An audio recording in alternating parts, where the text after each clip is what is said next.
Alrighty, what's up, everybody? Hello, it's been a Hello. minute, but we are back with some D&D, yay! So let's run it. Right, so we'll get knocked into the session quite quickly here. So basically, our party had found themselves basically enjoying the labors of the fruits of their labors with the city of Daggerford. Claude in particular was still coming to terms with the turmoil that had reigned through the entire Marcel family. And after going through the celebrations, the team eventually decided, to move on to new pastures, to investigate new threats and new arisings that had been happening throughout the world. In particular, these mysterious appearances of these temporary portals and the potential looming threat that is out there, or at least to investigate more about what that may be. To move on to this next part of their journey, they embarked upon the newly renamed Silent Tempest ship, which basically the crew have now taken up hold.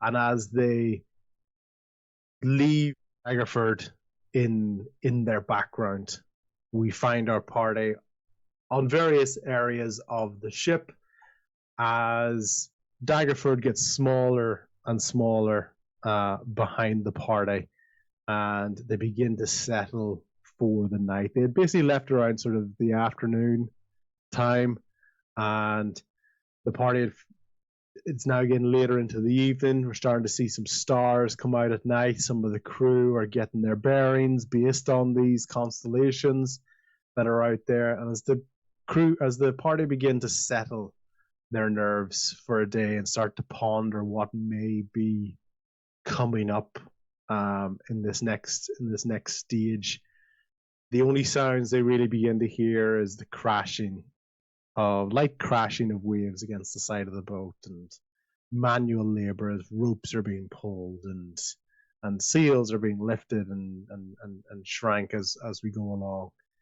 In the background, you can hear a little bit of music as Bo is starting plucking away at the strings of his various instruments, as him and Rusty over the side. And even as you are going along, your nostrils are starting to sting a little bit as the remnants of this tabaxi catnip cigarette is being passed around several members of the crew, including Bo, including Rusty.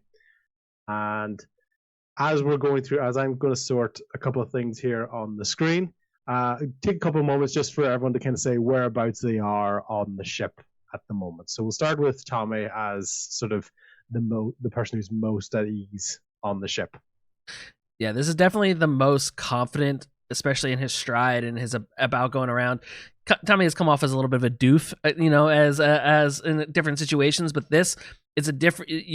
You almost have I would think a little more respect for him because he's really, his shoulders are back. He is strutting around. He's commanding people what to do when, and he feels like the most comfortable he's looked this entire time you've known him aboard a ship, being out and not trapped or stuck in one location. Him being on the sea is exactly where he wants to be, and he's shouting out orders. He's probably towards, after making sure everyone has gotten what they're doing, they're going the right direction. He's probably towards the front of the ship, really close to the edge, just kind of really deep breaths, taking in that ocean air. Yeah, so you start to even just hearing the last sounds of seagulls kind of getting quieter and quieter as you move further and further away from the land, and you're starting to kind of take in that the wind just rushing through, real salt, little bits of salt water kind of splashing up from the side of the ship onto it.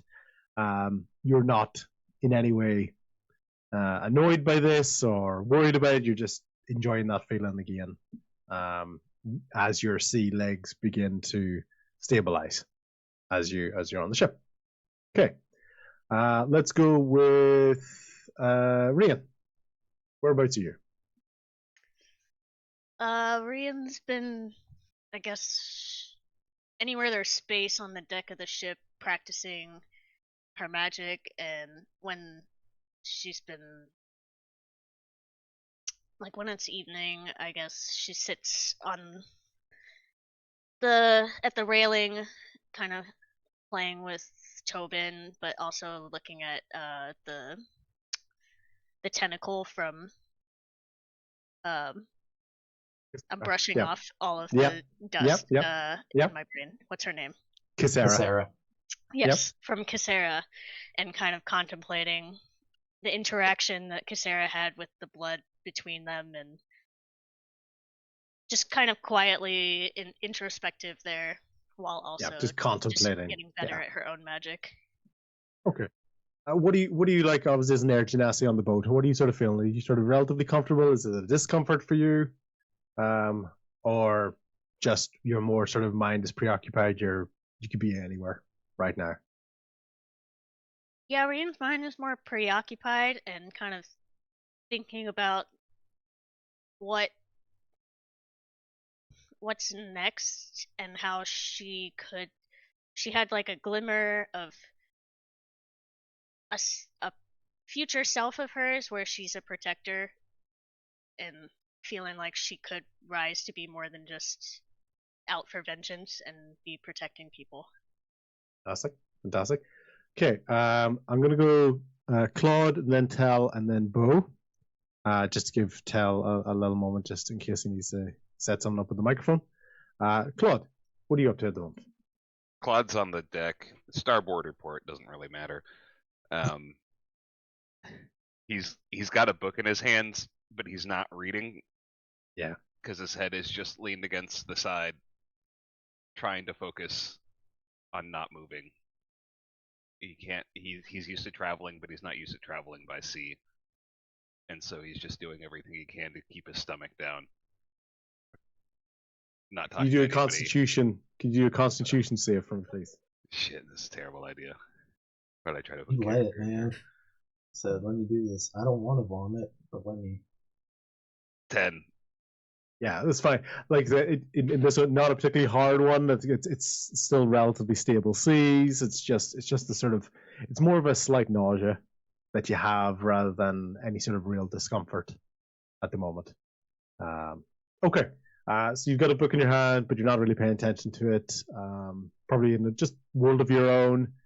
And okay, fantastic. Tell. What about yourself? So I'm kind of looking over. I'm on one of the sides of the ship. It doesn't matter. The starport side, or the board port side, or the front naval deck, poop deck. Facing the front, I'm on the right, whatever side that is. Okay. Take it back now, y'all. So Tommy's just looking at everybody mindlessly, not knowing how to navigate a boat. Ship. It's like, okay, yep. So you're at the front right of the boat. Yep. So I'm just looking over the edge, just kind of taking a breath, recouping everything. About to walk around and talk to people, but just waiting to see if I hear anything interesting that pops up to talk about. Awesome. And I'm just going to sort out an image or so here on the bottom while Bo is talking. Bo, what are you up to? So you kind of hit it. I'm in one of the cabins. I don't know if Tommy wants to make room for his new friends in the captain's cabin, but definitely probably more like the crew's quarters. Okay. Hanging out on a hammock, swaying back and forth with the ship. Had just finished the tobacco. I think it's starting to hit, but he's starting to attune. He's trying to attune with his new loot. Okay. He's trying to so he's playing along. It's kind of almost like a discordant, like a eerie kind of sound that he's putting out with it. Not typically like a joyful tune that he normally would.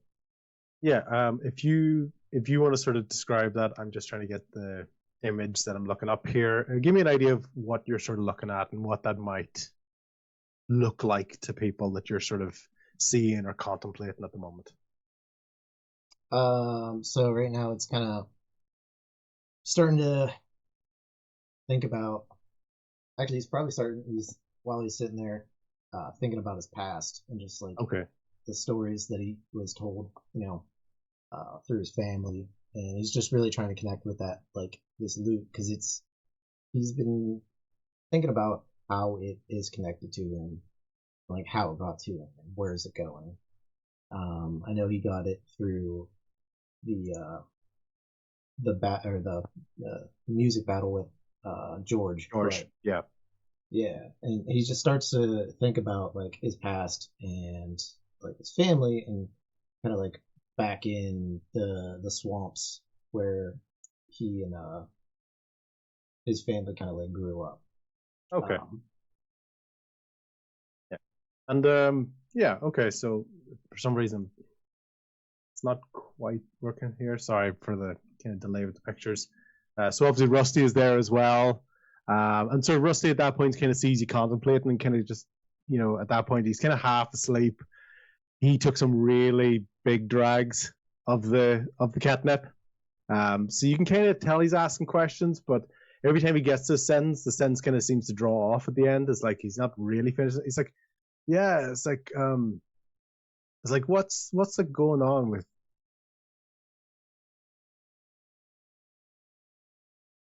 stuff? What was that? What's going on? Going on with me? Yeah, like what? Like it's just like you seem like distracted or something. I mean, I don't know. It's just there's a lot going on right now, and a lot to think about. We're actually on this trip. We're going to be going past my home, where I grew up, the swamps. Did you ever hear of the Mirror of the Dead Man? Dead Man? No, um, just know Magville. That's my swamp. Oh, you know Yeah. Clove. Or Clove. You know Daggerford as well. Yeah. Of course. My swamp. Okay, right. Just gonna see if we can. Yeah, so trying to figure out basically whereabouts we are at the moment on the ship. The crew are sort of looking at the constellations, and things are starting to pick up at the moment. And basically, Bo, last thing you sort of, as you're about to sort of get into your story, you just start to hear a really loud snoring.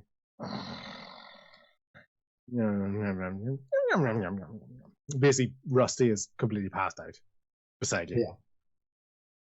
So yeah, What a cute snore. that's traditional. It's a traditional tabaxi snore. I like it. Okay. So yeah, just trying to get the right image here. Okay. Sorry, just technical stuff here. It's all good. Yeah, okay. Right. Yeah. Okay. Wait.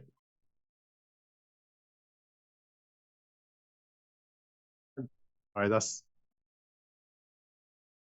Get back in the swamp. not actually. I what if I download? I don't actually remember downloading that picture. Yeah, that's okay. That's strange because it kind of looks like that's a swamp. Oh, Sort of looks like where Bo's growing up. why- Here. how do you know that? Well, I mean, he grew up there, so I know what it looks like. Oh, sure. Tell us a little more about that while I'm sort of looking into this. Let's see the mirror. So the mirror of the dead man. It's in between water deep and what is it? Daggerford, essentially. It's all Okay. on the coast, going up the way. It is a desolate, dead place full of horrors. It's controlled by bullywogs on one side and lizard folk on the other, and hags plague the swamps. And there's really no place for man, which is weird because we live there, we grew up there. I grew up there. My family's been there for well, since my grandmother and grandfather moved there. They originally were in Thornhold, just south of Ymir, and were banished, and they found home in such a place where they developed. Looks like you came Telling rough this all the this. rest of you. Yeah, this is just all thoughts going through my head, as I'm playing and hearing it, and yeah, as I start to drift to sleep, probably think of it and feeling the waves crashing. Just and it starts to feel, it kind of starts to feel like I'm back on the flat bottom boat that my father would use to transport people through the mirror. He navigated it. And he would take travelers north and south. He knew the way through the swamps, through the bayou, like the back of his hand. He was one of the few people that could navigate it and safely, avoiding all the dangers, except of course the creatures in the waters. So as I'm feeling that, back on the boat, drifting asleep, that's whenever a big thud. Feel a big thud. It almost as if a wave, but no. Wake up. It's not. It's not a. It's not a wave. It's not, because here. We are. We're back. We're back in the bayou. Oh, right. Okay. Right. Yeah. So my hands are here. So if you were looking, if anything was looking to be shown, you'd see that my hands are right here, even though the images are changing. So take us back to the bayou. Take it back to the bayou. Yeah. Just the bayou itself. Whoop. There we are. I do not like that water. You don't like the water? That's some of the clearest water we have. That's me talking in real life. I don't like that water. I don't like water. I can't see it. We're gonna need a bigger boat. Oh. And this, like I said, this is the boat. Could fit as many as 5, 6 people on it.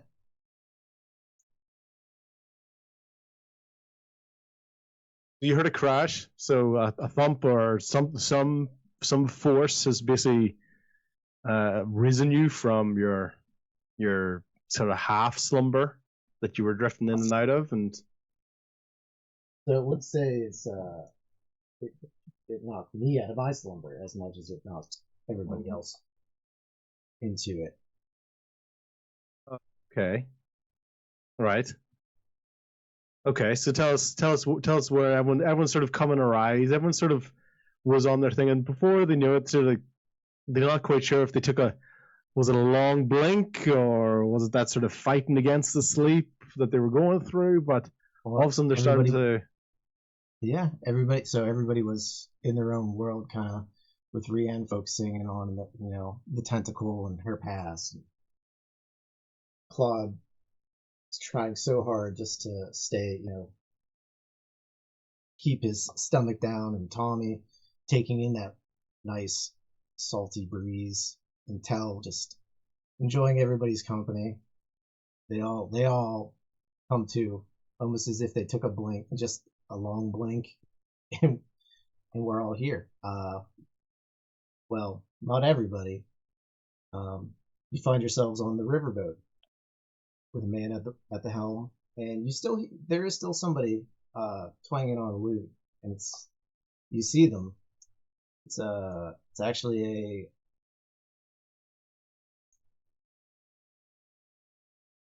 a tiefling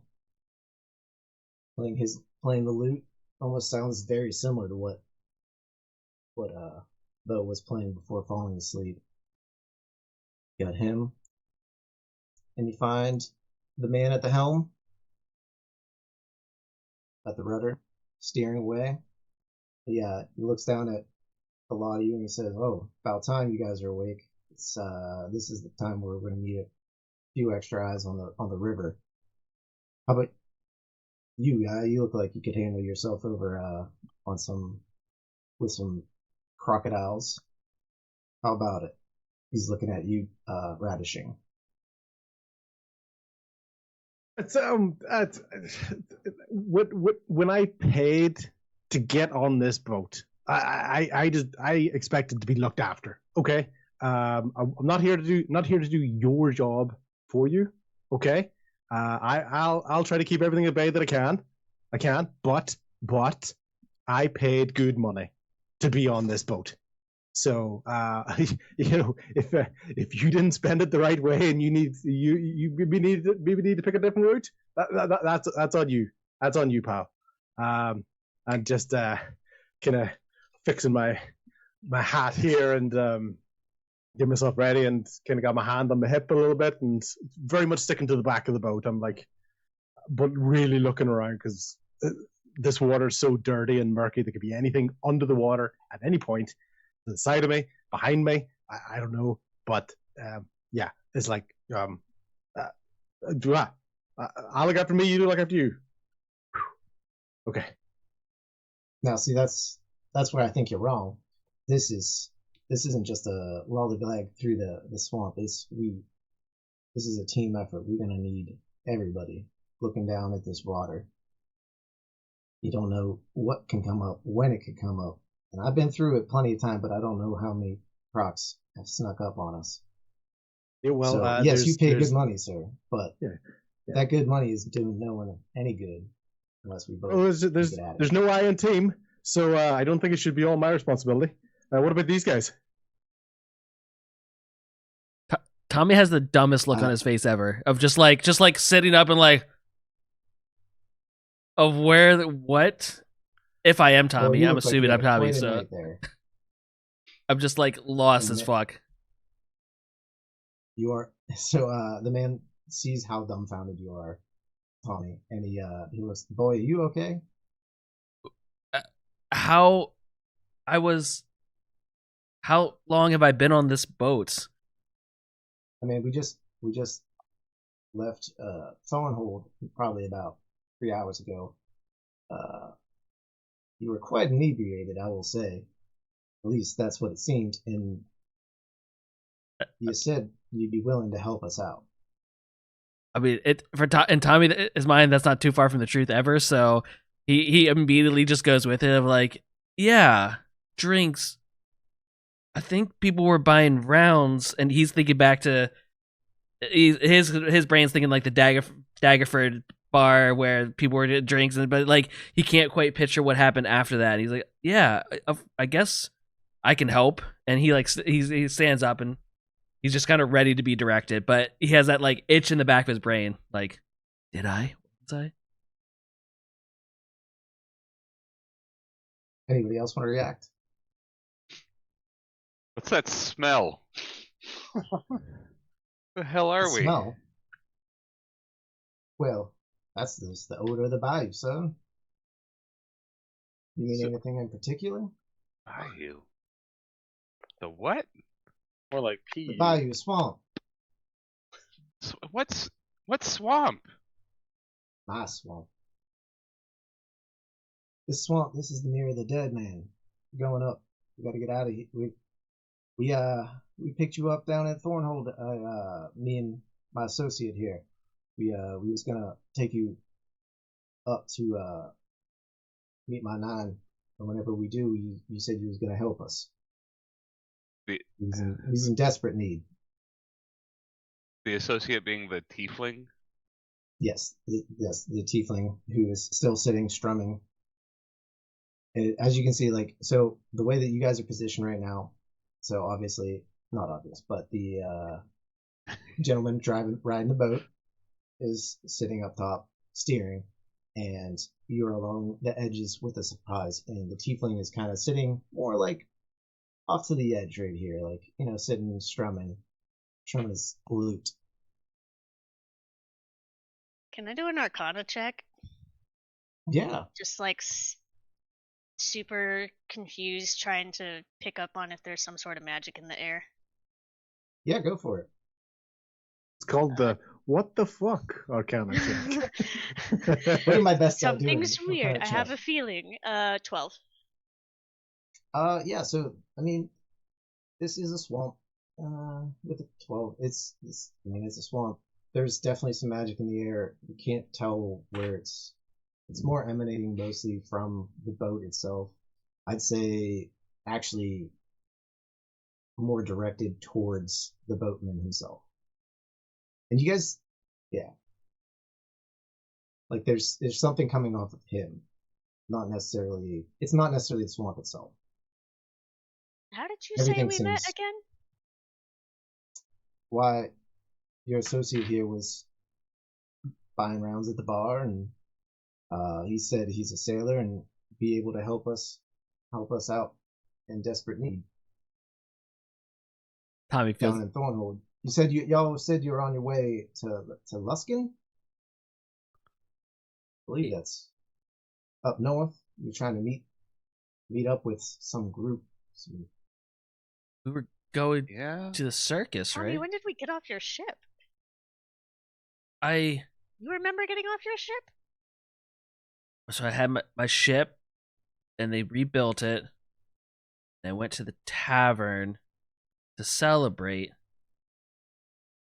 Kind of gets dark after that. Now if Captain, y'all aren't gonna like help me, what this is- like I said I was paying good money to be on this boat.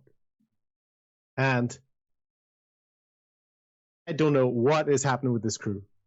Is this the best that we could afford? This makes Well, no sir, sense the crew, to me the true whatsoever. crew here. I am the crew. This is my boat. I am the crew. Y'all are. These folks are associates that are going to help me in dire need. You are along for the ride. I will get with you as soon as we can get you all the way through. So if you can be patient, I appreciate that. What is your It's just asking the question. Jeez. who's this who's this guy? And Tommy like points his thumb towards whoever the radishing voice that's speaking. And wait, who are you? Did you say your name? Tommy's trying so hard to try and put anything together in his brain. You know what's fun that I think is great? This is a little out of character. That we lose complete like mannerisms whenever we get into this game. Like, who are these people? I don't know. How do you get? Yeah, like yeah. Is Yeah. Tobin got any? Is he weirded out? Is Tobin on here? Why don't you do a perception check? Find out. I swear to God, if Tobin ain't here. 19. 19. Yeah, actually, he's not. He's not on board. You can't hear any yips. He's not running out. He's not on the. You're looking under barrels around them. He's not snuggled up anywhere. Okay, well, Rian, that's a trigger. So her hands are gonna start sparking, and she's gonna start getting really, really aggressive towards this guy and being like, "Where's our dog? Where's Tobin?" I believe you said your dog. He left him back with there was another character another man with you. He seemed to play the lute. He seemed more of a performer type. He didn't seem too interested in coming.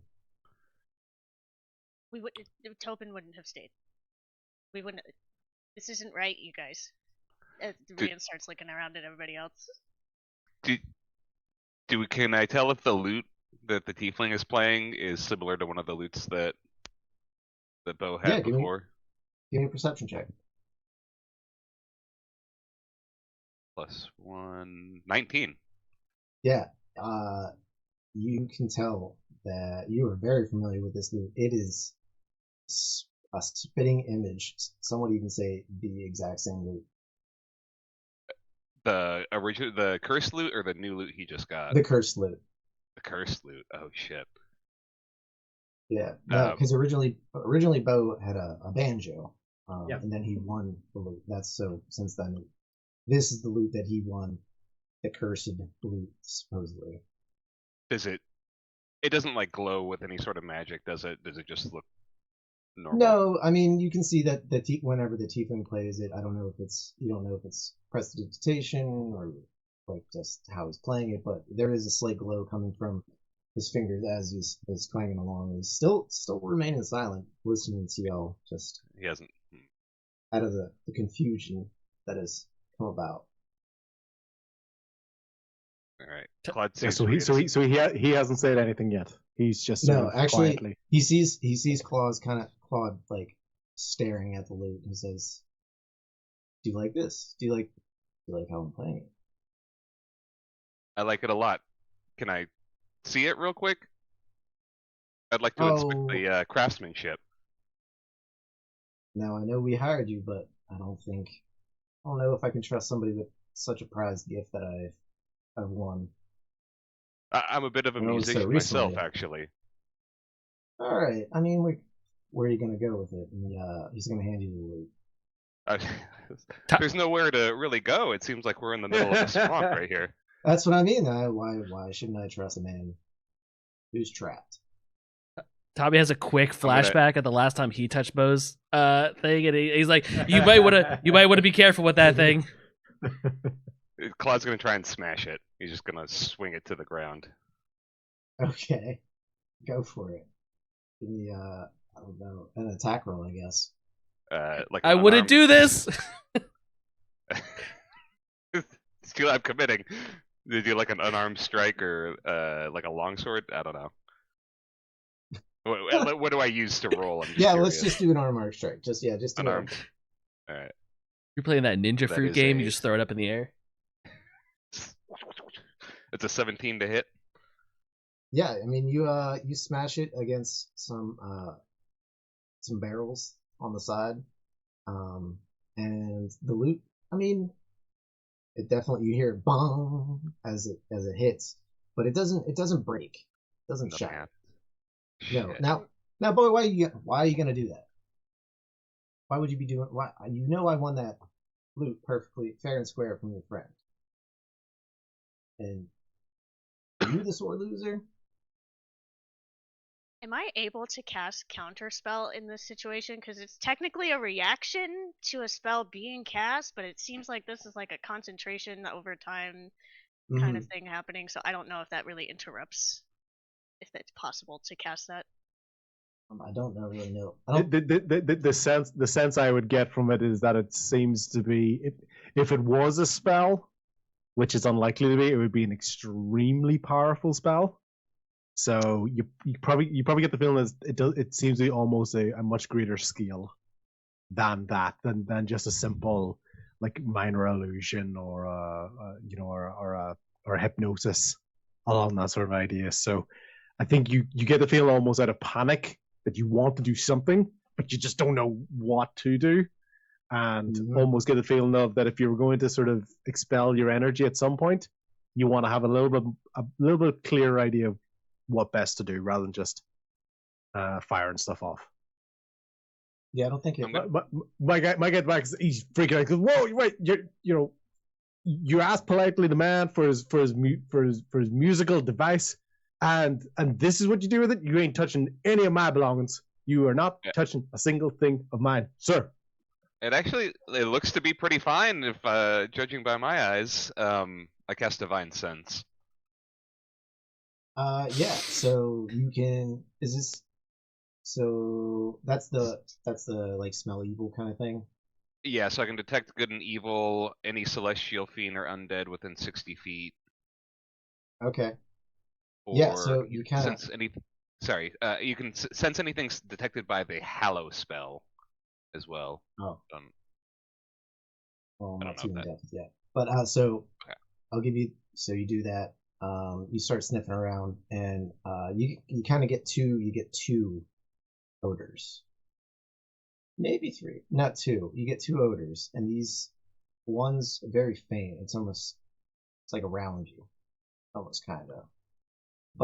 But that's so faint you can barely even tell. But you do get overwhelmingly. They smell from the tiefling. Like They are not your average tiefling. Oh. Can I do an insight check on the tiefling? Yeah. See if I can pick up on anything. You're looking to sort of do an insight on. Tell what sort of clues you sort of looking to pick up on. So he's got the loot, the smell Yep. of him, and just checking to see what his intentions are.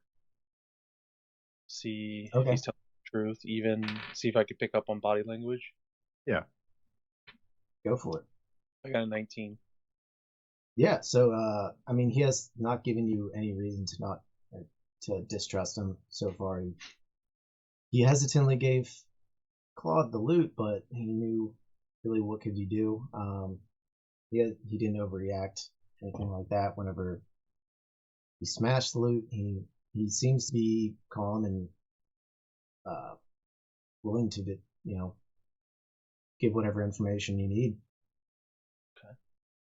Do we still have our is all our equipment intact? Do we have our weapons equipped and whatnot? Yeah, I mean, you can do yeah, you still have all. I mean, you find yourselves pretty well equipped the same way that you had left the boat.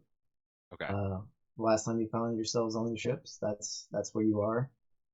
The only two things missing right now are Tobin and Bo. Bo is not with you. The Yeah, guy and there's- said that Tobin's back with Bo. Yeah. This is me talking out of Yep. game. Yep. That's okay. Turn to the group. I'll draw my sword first of all, but I'm not gonna like attack anybody. But I'm gonna point it at the tiefling and tell the group. It's the same feeling I got from the mimics in Flattery. Whatever My this character tiefling instantly is. jumps up and stands behind the tiefling and just starts going, "Whoa, sir! I think we should de-escalate this situation. We're just going around. We're picking up people's stuff and we're banging it against stuff and we're pointing swords and I'm just on a boat. It's not the most comfortable boat in the world. It's not the sort of boat or the quality or standard of boat or accommodation that I'm used to being a part of. But we all have places that we need to be and that we need to go to. Could we just get along at least peacefully? And he's almost cowering behind the tiefling because he's talking behind the tiefling. He's like, Bowman's gonna pipe up and he's like, "Well, boys, this is not the type of situation I expected us to find ourselves in, but you seem to have a smell for my friend here. He is definitely not of this earthly presence for sure, but I can assure you he is 100% on our side, on my side at the very least. And he's in my service right now. He will be helping me as he has contracted with y'all, which I thought you all were good on, to help us in my dire need. And so y'all, while this is going on, he's still steering the boat, and as he's steering the boat, you guys feel a very strong. Before what nudged you awake was a light thud, and this time it is a very large thud. Everybody make a dexterity saving throw. Oh, no. Not a good stat for me. 9. What are you laughing at? Oh. 18. 16. What was Good thing that, Tom? Tommy can stand on a boat. 13. 13? Okay, so tell the tiefling seated, he's fine. He was fine. He got rocked a little bit. The boatman, this is what he's used to. He's still standing, holding on to the rudder. But Claude, Rianne, and Tommy, y'all get jostled hard. You fall prone, and there's a crocodile now on the side of the boat, and it is looking pretty sinister. I had an 18. Do I still go prone or? Oh, did you say 18? I'm sorry, I thought It's you said okay. 8. No, it's okay. I just want to double check. Yeah, so then it was just Rian and Claude. You fell over. Your sword, you still managed to hold on to it, Claude, even though you had it drawn. Tommy, So the lute isn't being played right now, just to No, clarify. it is Okay. somewhere on the boat after Claude had it in his possession. Tommy immediately pulls both pistols. Boatman, are these the kind of gators we're supposed to be used to? And he's definitely pointing both of them, just like right at the gators. Yeah, those are the ones that I was telling you to look out for before you started this ruckus. So And now we seem to find ourselves in a precarious situation. There's not just one, and I don't know if you can see them, but there are several others. They seem to be closing in. Can I do a survival check and see if we can navigate out of this or how to avoid this fight? You want to try to navigate through the swamp that the boatman's navigating through? Or give him a path that we could take to avoid Yeah, anything? sure, go for it. we put our feet in the back of the boat and we're just like kicking to try to give it accelerate it. Can we hop on their heads and jump out all the way? Boom, boom, boom. You kind of want to 15? steer the boatman, basically. Yeah, just give them directions on like, okay, I Alright, see why don't this. you instead give me a what's it called? I forget all the checks now that I don't have it up. Don't have my own character sheet up. What is? Give me a 1 second. Please be patient at this time. All right. We're experiencing first time jitters. Tommy's is gonna definitely shoot his weapon at whatever gator's the closest, regardless of what this roll is. Shoot first, ask questions I later. understand. Nah. So give me a persuasion check. My persuasion's a little less than my survival check would be, but Yeah, Got- but you got this. So right now you're trying to convince the person who's gotcha. this is his job. You're trying to convince him to go off course to stay safe. Okay, 14. 14.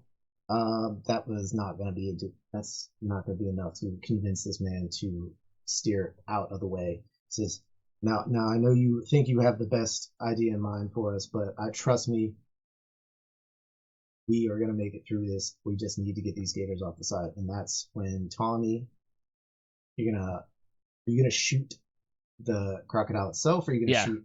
I'm gonna shoot at the crocodile's eye, or his face. The eye of the crocodile. Yeah. Sounds good. Sir, please do not shoot our boat. As you can realize, this thing with holes becomes less of a flotation device. Don't worry, I'm very good with these things. And Tommy, with tons of confidence in his voice. I rolled. Can I do an initiative check just to see if I can do an action before Tommy? I mean, Tommy did say he was gonna. Yeah. Okay. That's fine. He had him pulled out, and he was. Yeah. No, that's fine. Go for it. You make a call. Make a call. At the end of the day, we can go with that. So that's fine. I rolled to hit a 19. Okay. Yeah, you definitely hit full damage.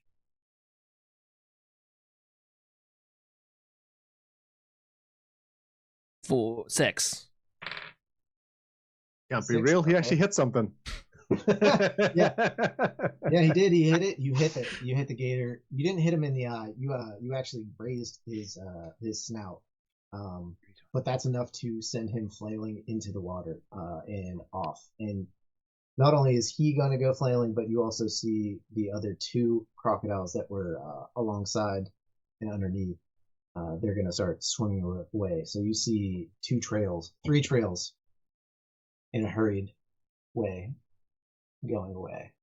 So yeah, as I think it was the boatman or someone said about getting him off the side of the ship. Tommy's like working on it, and his pistol goes off, and he's excited that he got that he hit, and that he got the gators to start to scatter a little bit. I might need a little help, and Tommy's like, I'm gonna just bonus action start reloading that pistol. That's fine. I mean, we're not in combat. Mm-hmm. avoided that for sure. But so the boatman's gonna say, now, son, that was a mighty fine work, and I appreciate where you're coming from, sir. I believe you said your name was Tell. That's me. Yeah, and I know you have your our best interests at heart. But see, you see those Karen, you see those rocks on either side of the river here, and so like you're looking down the river, and you see a set of rocks on either end. On either side, there's more commonly known as cairns. Cairns. Those indicate which way is safety and what is dangerous. On one side, you see it at the top of it. There's almost a little alligator on one side, and on the other, there's a big toad on it. So there's two ruling factions in this swamp here, and the one's more friendly than the others. One is the lizard folk who worship the dragon that had moved into this area, but they pay us no mind. Me and my family. The other side are full of bullywogs, and let me say they are just. If you can tell, if you haven't noticed, there's croaking, and it is all that croaking is on one side of the river. Yes, I can tell by your accent that you know a little bit more than me, so I'll Yeah. take you for it. I appreciate it. Trust me, if you get on one side of this river, one side we'd be safe, one side we would definitely not. And as we do that, as the gators disperse and we're going through, I'm come upon a little bit more lights. Not really quite sure what time of day it is. You can't really in the mirror. Is it day? Is it morning? There's just an unnaturalness to it. But as we float through, we come up to land, and there's a little hut. You kind of like approach a little hut. You can see it, and just outside of the hut, you see a woman seated in front of the hut. She's an elderly lady, and her name is, well, you can see her. She's sitting on the front porch. She's just strumming a little banjo, having a good time sitting there. And as we pull up, we start to come to a halt. We get closer to her, and she says, "Howdy, Al. How you doing today?" Good. Well, that's not the warm welcome I was. Good. Tommy, has still got his looking around with his pistols out, and he slowly puts them away. He's still not sure if the gators are really gone or not, so he's just, we're good. Hello. Hi. How you doing, boy? My name is Nine. Well, actually, my name is Magnolia, but you can call me Nine. Everybody does. Nine. 9 N-I-N-E. Nain. N-A-I-N. Yeah. Making notes real quick. Yeah, of course. So my guy from Karen behind the tiefling has been listening to the boatman in terms of which side of the boat is safe and which side is not safe. The side of the boat that he figured out is safe, he is basically trying to sneak, kind of slide his way to that safe side of the boat. So he's basically just shifting along in the seat, not really bringing attention, but very much going towards the side of the boat that is supposed to be safe compared to the other side. So he sees you doing that. He says, "Now it's not the boat that which side you're going to be on is the safe side, sir. It is the side of the river that you want to be." Now, I am just playing the odds, and if I can create much greater distance between myself and that side of the river, then I increase my chances of completing my journey in a satisfactory manner.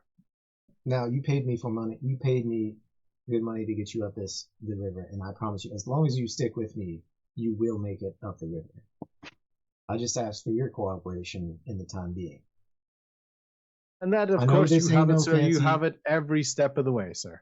Every step of the way. This is the fastest way, besides ship up the coast, that you can get up to Waterdeep. So, back to then there's the little old lady. She greeted you, and she says, so now, are you all the folks that are going to be helping us out on our desperate need right now? Our boy has been missing for days now, and we can't seem to find him. And they said we called on the services of our friend here. I believe you met him. His name is Artok, and she gestures towards the tiefling that you've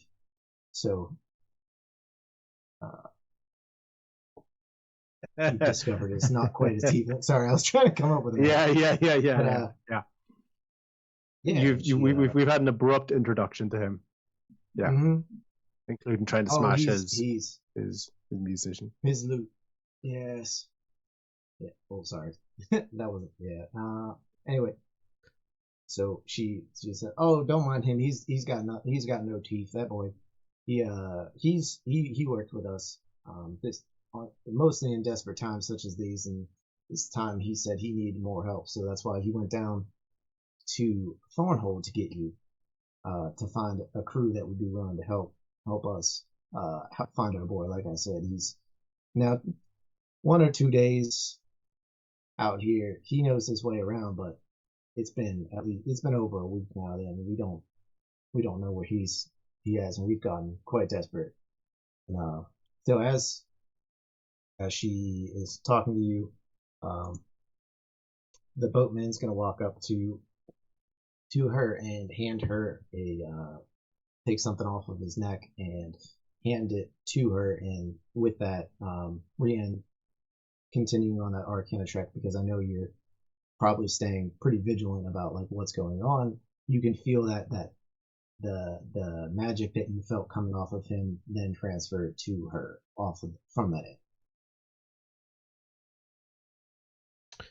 So Do I you're have any knowledge of like what that could possibly mean? Like how somebody could transfer magic like that? What do you mean transfer magic like that? Like, would I understand any kind of idea of what might have just happened there if there was some sort of spell? Oh yeah, he just physically handed her an amulet. If that's what you mean. Oh, okay.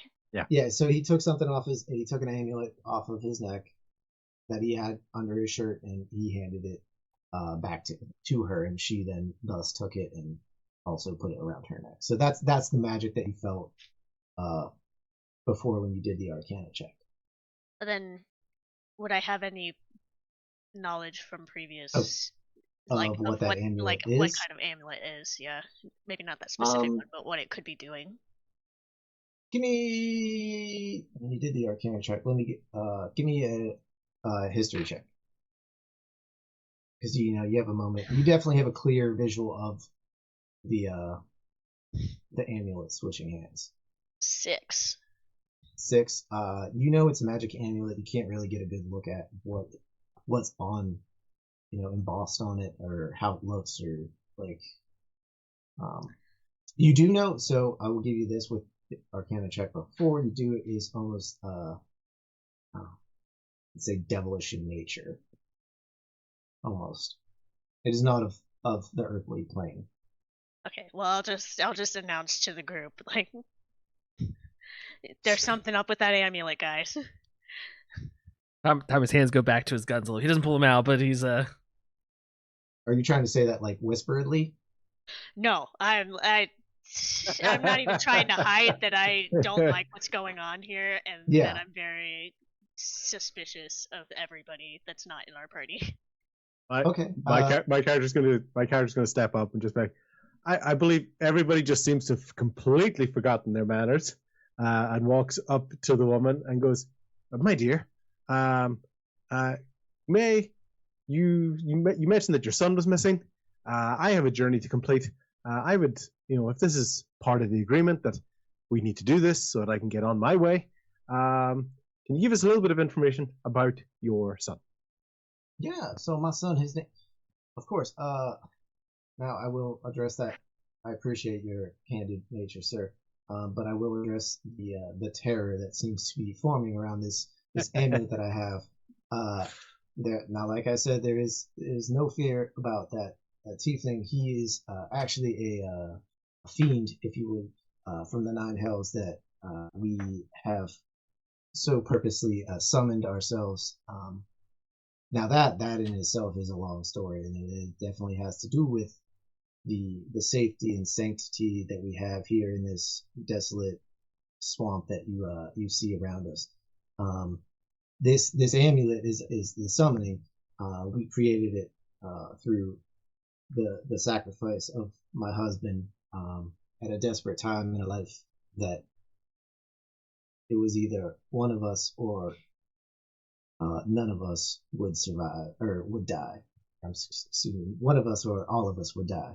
And my husband, God bless his soul, he made that sacrifice, and now we have at our disposal, if you will, an individual with otherworldly powers, and he is bound to our service through this amulet. And he can't find your son?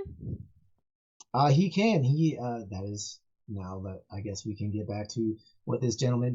What I don't believe I got any of your names. As I introduced myself, I am 9, Bloom Barrow, and this is our small abode. And sir, what was your name? And she's gonna look at you, Radishing, since you're the one that inquired first. Yes, well, I was the only one who properly introduced myself to this fine female.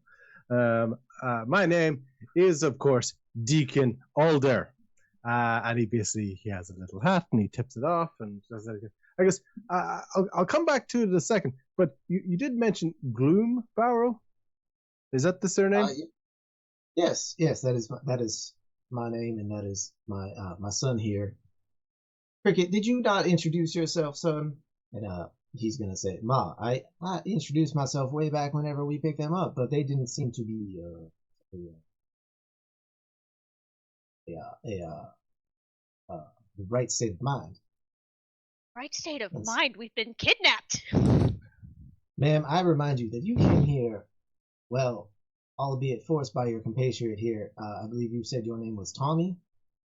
Yeah, I'm Tommy. He seemed to have convinced y'all to come along and help us in time. And as for you, Mr. Deacon, Deacon Alder. You said you wanted it. Yeah. Yes. You seemed a little inebriated at the time too, but you said you'd be willing to come along if you could get up the river. That is what I said, and I do remember it. The headache is still a little bit present, but I am still of stable mind to remember the agreement that I came to in the hope of achieving my own future goals in life. Yes. Well, I don't remember an agreement, and I am by just noting that I am not here willingly. Tommy very much. Tommy's like, you guys hired us for a job. Obviously, we're people of our word. And kind of Tommy turns his back to the new people and looks at the group. He's like, sorry, because now he believes that he's the one that brought everybody here. Like he did this shit while he was drinking. So he's like, I'm sorry, but we are definitely people of our word and would be willing to help for a reward, possibly. But the 9 is going to answer you. Well, yeah, of course. We don't expect this to be an adventure that you go unfulfilled. We truly need help finding our boy Bo. He like I said, he seems to have lost for a week. And our talk, he seems to have located him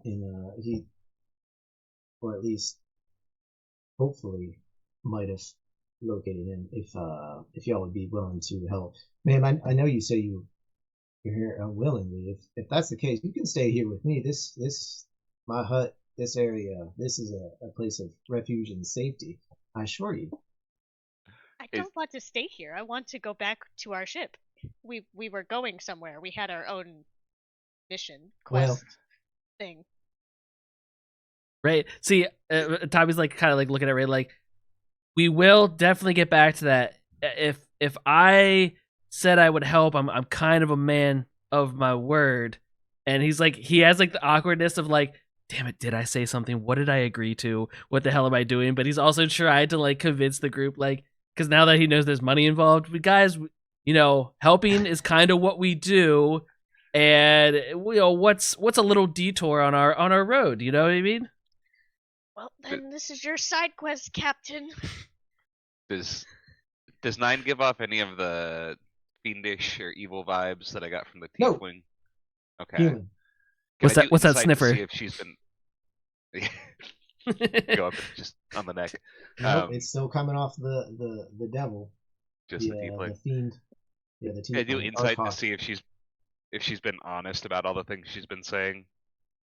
Because now Claude's Yeah, of curious course. about Bo, Yeah. but he's Go not sure for if it. this is a trap or not. It's an 11. An 11. Yeah. I mean, you have a hard time. I mean, it's a little lady with a banjo. That's pretty much what you're getting at. She's carrying an amulet that has the devil. I don't know. You're definitely gonna have some mixed feelings on what she is asking you to do, but from right now, you have no reason to believe otherwise. She said the tiefling service was bound to the amulet. Yep. So what that is a summoning amulet that is created through sacrifice. I mean, Claude, you're Which- about helping, right? This sounds like something that's right up your alley. Tommy now knows he needs Claude on his side, or this is not gonna work. So he's like, yeah, helping is kind of like what you do, And right? she can. Tommy wants the money so bad. 9 can see your hesitance to kind of like. She sees that and she says, "Now I see this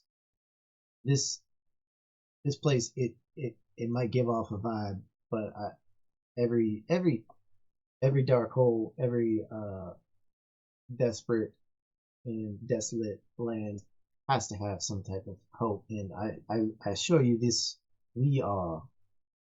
family, the Gloombarrow family, is the hope that folks need to get through this place. And we would not have summoned Artok if it was not for the absolute desperate nature that we need you fellows adventurers who seem to have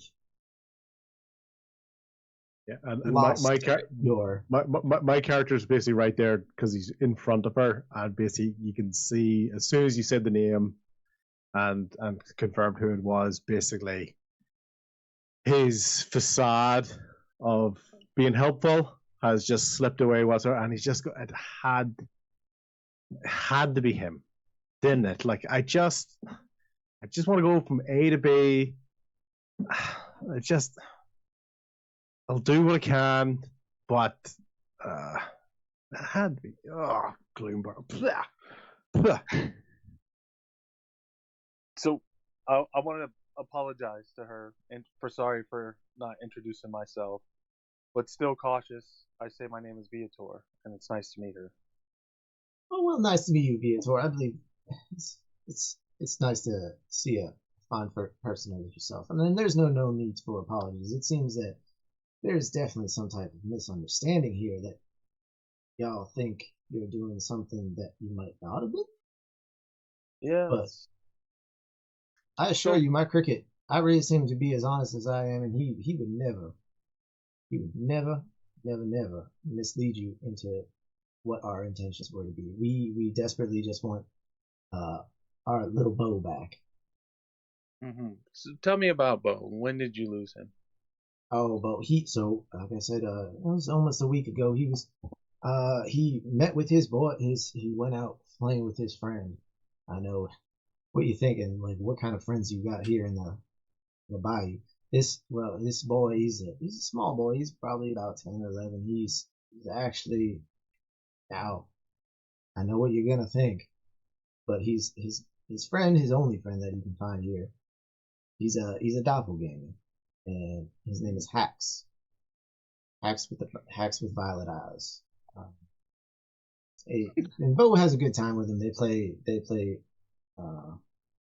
play instruments. They like to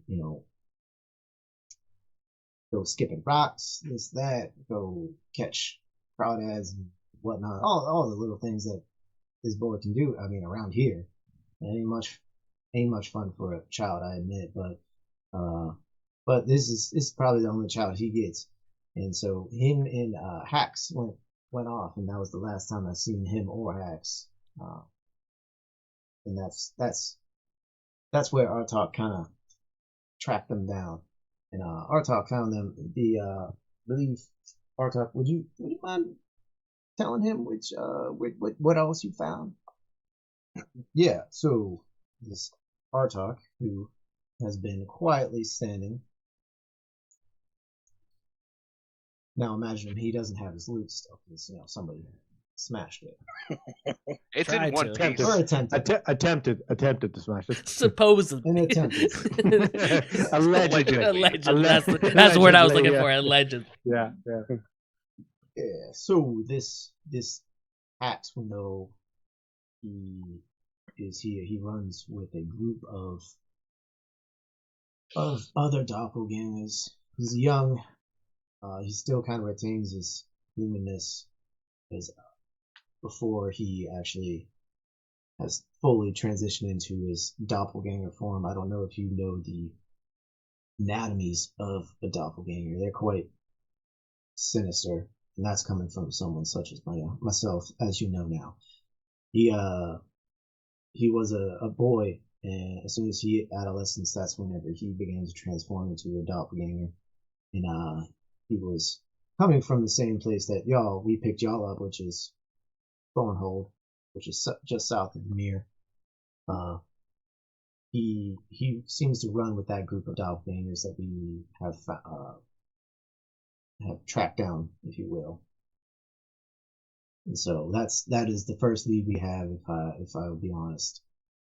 And I know going in to where it is, we might run into some trouble that I might not necessarily be able to handle, and or would give myself away. I am very, very aware of the trouble that boy can cause. So, the day I need to get to where I'm going. So, I don't know whether it's Artie over here or boy, son. What is your name again? He says, "Sir, my name is Cricket Cricket. Bloombarrow, and you seem to know my family, or at very least my son. How would you know him if this is the first time we've met?" Well, there's a story in there. You could say I'm a bit of an eye for talent, of many kinds, and I bring together different acts for the entertainment of the masses, and get involved in other endeavors whatsoever that enable me to fund my future activities. Now, what does that have to do with Bo? He's not a day over 6. Why would you be looking for the talents of a child? I'm gonna need you to sit down. Yeah, it's just a quick one. I took down who's 10 or 11 years old. So I took down someone who's 10 or 11. Doppelganger boy. The doppelganger's 10 or 11. Okay, so Yeah. just so I don't look like a super creep. Well, that is. Yeah. I will say that is definitely what I'm pushing. I want to cast a spell, Chris Hansen. Yeah, exactly. That's exactly what I was going. I'm gonna need you to sit down. Take a seat. Take a seat. Right over there. Take a seat. Yeah. Sorry. yeah. Sorry. I'm sorry, Yeah. Vanishing. I didn't mean to make it seem that. No, it's fine. It's fine. It's just so I know. At the end of the day, talent, age is just a number, and prodigy is something that could be seen, by the truly skilled eye. And I've always been a firm believer that contracts can be signed by anyone as soon as they can pick up a pen. And there was a contract, and there was a tour planned, and financing had been put towards it, and it's going to sound suspicious, but he went missing, and he seemed to reneged on that deal. But I haven't seen him for several months now. So I understand, and he's looking at the crew because he's understanding he's stepping into something. He goes, I understand he's missing, and I just gave that, but he's been missing to me for much longer. So I had wiped the slate clean. I was ready to move on with my life, find the next talent, make them the star that they're supposed to be, and then destinies converge to bring me here, looking for that. And he's saying it through real gritted teeth, that little rapscallion, that little. So as you're saying all this, Cricket and Nine are both looking at you with the most perplexed look on their face. They have no idea what you're talking about and what it has to do with Bo. Are you talking about the same Bo? They do not know. However, Artok, this is probably the most expression that you've ever seen off of his face. He has the biggest shit-eating, sinister grin you've ever seen, and he's just kind of laughing about it. And so, so at that point, Deacon here is like, he's trying to explain himself, but he's also like trying to divert attention. So he's like, yeah, just these guys seem more confused. I really think they should be brought to speed with what's going on here. And I'll just take a step back, and just know I'm here to help. I'm here to help. You can get everyone else on board now, and I'll be there. I'll be there, right there, to help little Bo. And so Artok's gonna step up and he said, "So are you all gonna help, or do we need to make another journey back to Thornhold and find somebody else that will? Because we have no problem with that, and it's no skin off my teeth." Do we know about Thornhold? Do I have any knowledge of that, like location wise, or like is it like a center of trade? Just curious, because So sure. I mean, since Claude, you're from Daggerford, which is along the coast of like the Sword Coast. I'll pull up a map. You'll of pull the up Sword a map. Coast itself. You're controlling him, huh? Sneaky. What? Huh? You just found that out? I was about to say, you just realized. You just No, realized that he's been in control. I know he's been in control of it, but it's the first time he said anything. Okay. Oh, yeah. Oh, sorry. I thought it was... Yeah, so Daggerford, this is where you are. That's where we left from. You can see, went up the Sword Coast, and along the Sword Coast, we're heading to Luskan. And along the coast is the Mere of the Dead Men. Okay. That's the swamp. You know of it. I don't know how in depth your character might know of it. But more specific. Go for it. No, I was just gonna.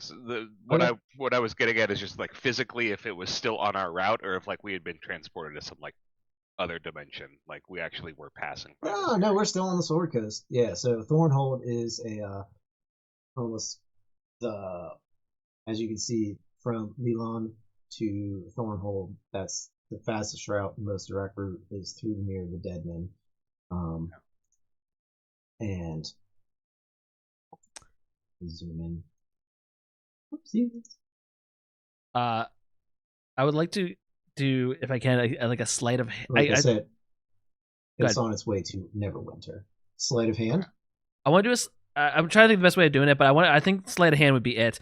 I want to, while that guy was doing his backtracking and talking about his talents for his stuff and everything, I want to pull out the circus poster behind my back, because I'm still standing in front of my group after my little sorry, I turned back around, and I want to be like pointing to the circus while he's talking about talents and stuff like that to try to, like, without being out loud saying it, connect my group that this guy is part of the circus that I believed we had been looking for. Or at least that's what Tommy is thinking. The person, you mean?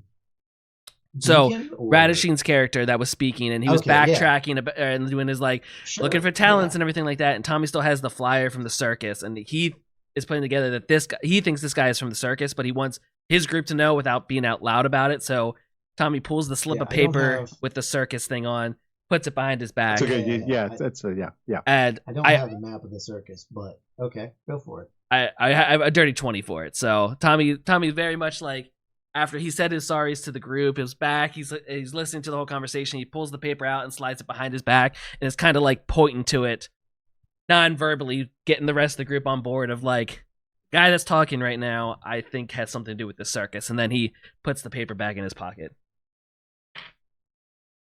Rian is confused and casts message, like, what was that, to Tommy? What?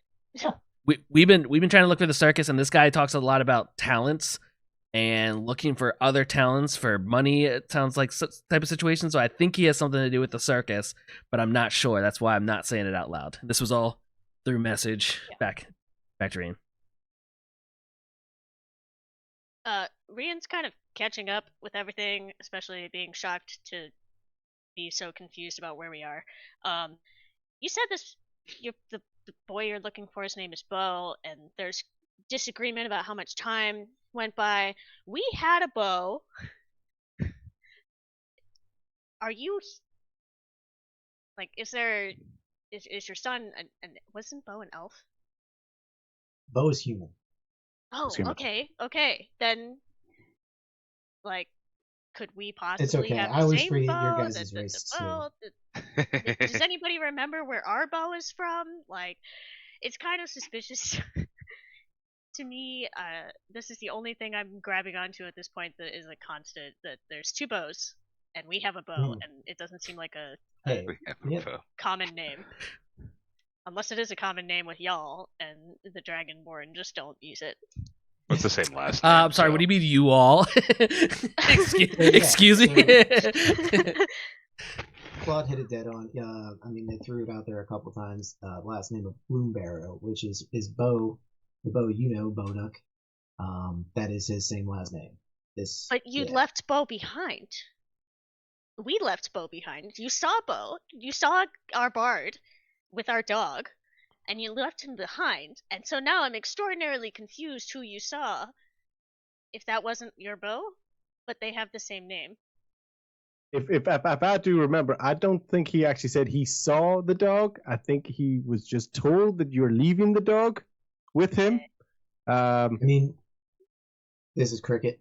Well, we said that we're going to a place where you do not want to have a small animal, even under your most watchful eye. So that's whenever the volunteer he left. I don't know. I didn't get a good look at him. I didn't really even get to meet him. He was actually the one playing the music most night. But I mean, my son, his name is Boduk. There. I'm sorry. Well, Rian's as confused as she was when we were trying to figure out the politics going on between all of those people, and Viator did the interrogation. Like, she's that confused and is almost done with this puzzle. Like, I don't understand. It seems like we have the same bow, and we left that bow, and now we need to find that bow, and... Claude will turn to the group and just talk regardless of who else is there. He doesn't give it. He doesn't care. We're missing a bow. We look for a bow. Let's find out what's happening here. Find this young child version of Bo. And if anything goes wrong, somebody turns on us, I say we dispose of the tiefling. It's a 9-slot. You're obviously saying this to the group, right? I'm saying it to the group, but if everybody hears, that's fine. It's pronounced. You're not doing it. I don't give a fuck. Yeah, yo, that was fucking badass. Yeah, this is you guys finally discussing, like, what's going on, what you want to do with it. Like, yeah, it's a very confusing situation. 9 hears you say that, and that's probably the closest she's heard to confirmation that you are going to help. And she says, "Hot damn, let's do this, boys. You need to get out there, and you gotta go find him. You gotta find them doppelgangers, and I'm sure they're never up to any good. They would, I'm sure you can find them and lead you right to him. If anything, they might be putting him in the service. They might have him as a slave, but that's neither here nor there. We simply could not handle it ourselves." And is Cricket's the boatman, right? Cricket's gonna lead us in the direction of where they are, guide the boat, or do we need to go by land? Now, well, that is up to you, sir. But I would recommend us, heading out on the water. It is the safest and easiest way to travel. There's a lot of nasty stuff out there that we won't be able to avoid if we were on the boat. The most nasty things we gotta worry about are the crocs. But as long as we stay, like I said, in between those cairns, that's what you would call a no man's land, even though we're the only man that can stay in it. But it is safety. I don't think the Crocs will be much of a problem. And Tommy does a double spin with his guns and puts them back. He's feeling so good that he hit that shot. Yeah, I don't think they're gonna be a problem. And you mentioned, give me a dexterity saving throw. oh no, Tommy shoots himself in the foot. In the face. Tommy dies on his own. That'd be so funny if I kill myself on my own. I got a 15. Are you doing both of them? Yeah. Like both your pistols? 'Cause Yeah. you have the one from Zane. Okay, yeah, no, you do it. It wasn't spectacular, but it was definitely smooth, and it almost looked like you've been practicing it. So. Oh, definitely have. And there was a little thing about the reward for our work. Yeah, now that can be discussed at the end, if you will. We don't have much here, but we do know where we can find treasures if you are so inclined. Treasures, huh? All right. Sounds like we got a kid to find. Get this over with. I like Darkside Claude. He's not in the fucking mood. Remember day one, Claude, when he walked into that tavern? Just wake me up before you go. And now he's like, let's just fucking do this. I am the knight. This is the warlock coming at you, huh? Welcome to the Black Parade. It's Claude. always Situation has changed. I'm growing my bangs out. So has everybody come with? Just singing into the where are you, Bo? And I'm so sorry. Oh, sorry. All right, so everybody's gonna hop on the boat then. Yep. I wish I wouldn't get copyright. I would play Black Parade on this video so fast. I mean, you can play like what 30 seconds of it. Nah, it'll still get pinned, but Not even worth it. everyone He's the one note knows. for Black Parade. So yeah. Up here, it's in my head. Yeah. Now it is going to be the lot of you. Everybody's going to come along, I assume, onto the boat, except for 9 and also the tiefling. He's going to stay with her because she has the amulet. And so we're going to head down the river. Once again. Can we not keep just a sec? Because Claude's offer was that we help, but if we don't get out of here or whatever, we kill the tiefling. So can We we keep have him the so we can ambulance kill him. and take the tiefling as insurance, an insurance policy? Hostage situation. So you're asking basically right now. Since you're unsure of like the situation, you're kind of like asking 9 if she would pass you the amulet. Yes, just so that we have insurance that you're not sending us to a trap we're gonna take your tiefling that your husband sacrificed himself for. Okay. Well, when you put it like that, There's a persuasion check right there. that- I wonder it what is- score you need to pass that one. You know what? Yeah, give me a persuasion check. This group got And I'll dark give you, fast. Oh shit, a 9, and that's with a +4. I was gonna give you. I I think- was actually gonna make it with disadvantage because this is not something that would be normal. But I thought about it, and with Nine's desperation for the situation, you convince her whatever she needs, whatever you need to help get this done. She's going to accommodate you. So she's gonna hand you. She very reluctantly hands you this amulet. It is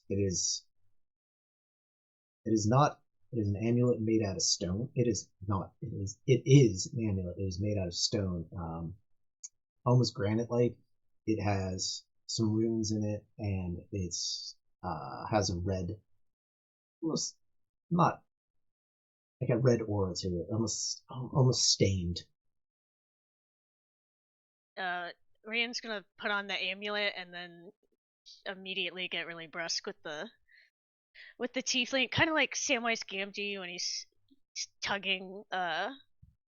Gollum along. Gollum. Like, come on, little devil. Let's go get this kid. Potatoes. Potato.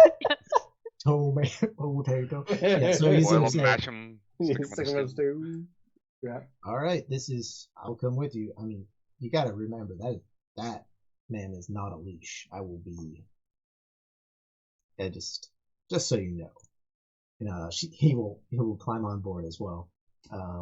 He says, "Now I don't think my presence will be necessarily a good one, but if you need me here, let's go." And so he'll jump on board as well on the boat and start making your way down the river, staying more towards as you're going along. You see the cairns that Cricket was talking about before. On one side, on the right side, lizard folk, or a little lizard, and on the left side there's a little toad on either one, marking lizard folk and bullywugs. And as you're going down, he's going to say, "Now I've worked with these lizard folk before, and I found a batch of their young. It seemed to be lost, and I believe I did them a favor, and ever since then they treat us right, and they're not a danger as long as you're with me, man, and folks. But like I said before, the bullywugs, we do not want to enter their territory by any means. They will overwhelm us by force. And I don't know if you've ever had an experience with a bullywug, but they can be quite slimy and nasty. Don't like the insides of those boys." So Sorry, just Yeah. because we met a lot of characters. Who did you say was the one that knew Yeah. how to track down Bo? Artok was so Artok the tiefling, he tracked down the doppelgangers that Okay. are associated with Hax, which is the child doppelganger that is Bo's only friend in the swamp. Okay. So the goal right now is we're heading to find the doppelgangers themselves, to find Hax. Hopefully they know where Hax is, or they have Bo. That is where he Okay. led them to. Perfect. Cool. All right, so we're gonna head down. Anybody who's where on the boat? So as you can see, it's a four-sided boat. Who wants to be? I mean, you can be on top, sides, looking out. The tiefling or I should say, Artok and Cricket are going to be on top. Cricket is the one steering, and unless anybody wants to be on top, I'm going to assume that y'all are on the sides, keeping. Deacon definitely doesn't want to be near the side of the boat. So Okay. he's gonna like probably sit on like the edge of that top part. Are you gonna sit on the so same side as Artok? Or are you gonna sit on a different side? So the opposite side of the bullywogs. So he's going to keep to that idea of still physically trying to sit away from that side of the river. Yeah. So but he also does want to put his back to the water because that's where the crocodiles came from. So he's trying to cover as many threats as possible in terms of where he sits.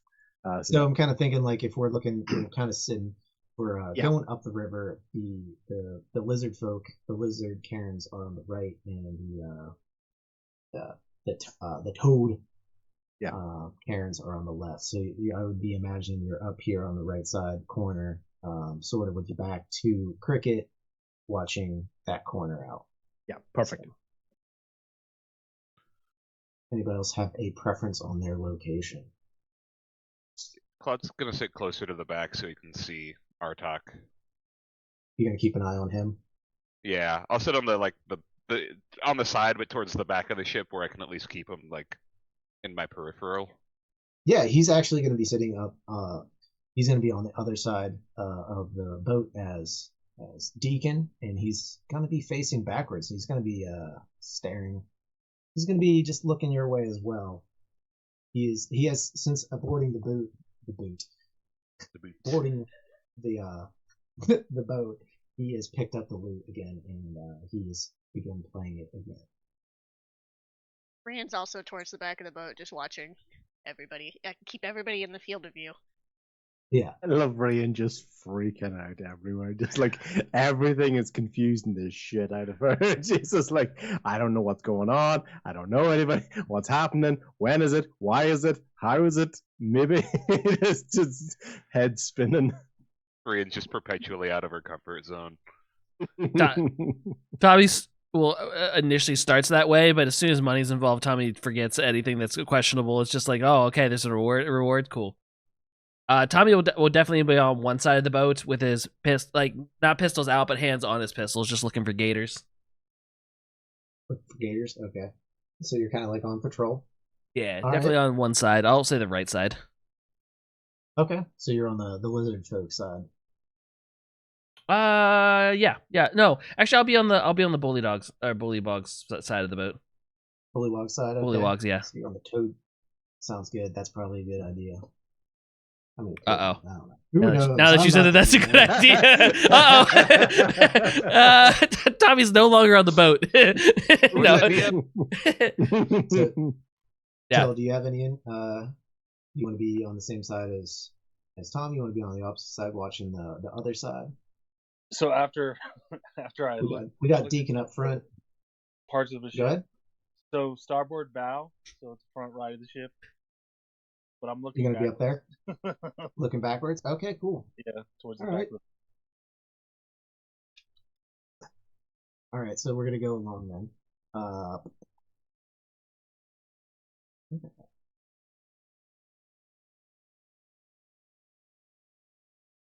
So you're traveling along. It's probably not going to be that long of a time. Going down. While you're looking for that, are we sort of noticing any changes in the sounds? Like, is the croaking increasing in volume? Is again eerily quiet? What's the sort of feel like? The croaks they're loud. They're not almost, I would say, a calm. They're consistent calm. We are tending to stay on the right side as much as possible. Cricket sees that Deacon is wary so much. He really has taken notice of which side of the river we're on, so he's staying on that side. And occasionally, to avoid logs, trees growing out of we have to steer towards the left. As you approach the left side, you hear like the croaking. It increases in both volume and frequency. But as you start to veer back more from the middle to the left, or middle to the safety, right, safer. Yeah. As you go to the safer side, you hear it start to return to its quiet nature.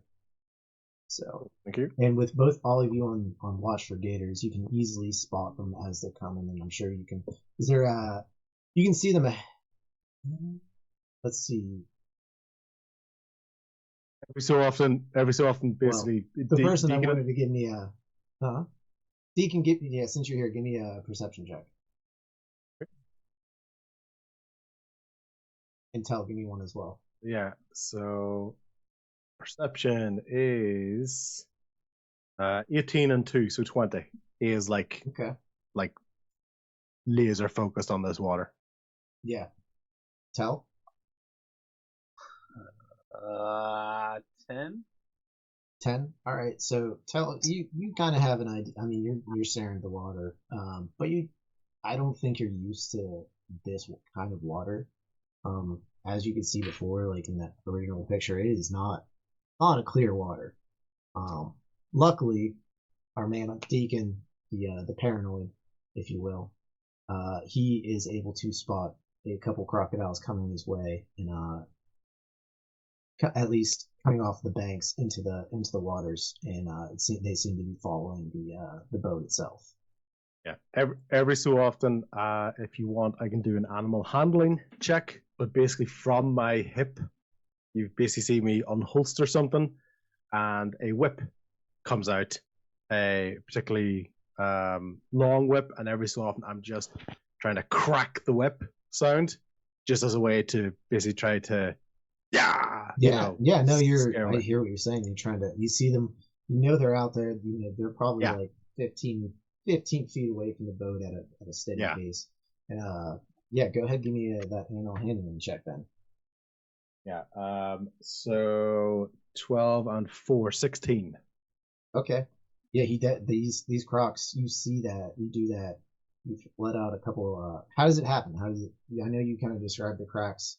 Are you aiming towards them? Are you aiming at the water? I'm aiming like in the air above the water, so I'm not trying to hit them, but I'm really just trying to make the scary sound that freaks them out. So it's more of a like stay back, as opposed to actually trying to damage and hit them. Okay. So before you can see two sort of wakes, if you will, kind of like behind the boat. And as you do that, as you crack the whip and yell out the wakes, they stop. There's no more. Yeah, you can't tell if they're following anymore. You don't have any visual sign. They've kind of. Deacon has 100% assumed that his whip crap did exactly what he intended it to do. Like as far as he's concerned, he knows it did the job. Nothing else. It was him. He did it, and everyone else is kind of looking around as if like almost kind of slightly disappointed no one has thanked him yet. Like as far as he's concerned, he knows it was his whip crack that clearly scared them off, and they've obviously gone very, very far away as far as Deacon's concerned. Yeah, Cricket's he will commend you. He's gonna say, "Well, boy, that's a well done job. I don't know if I could have done better myself.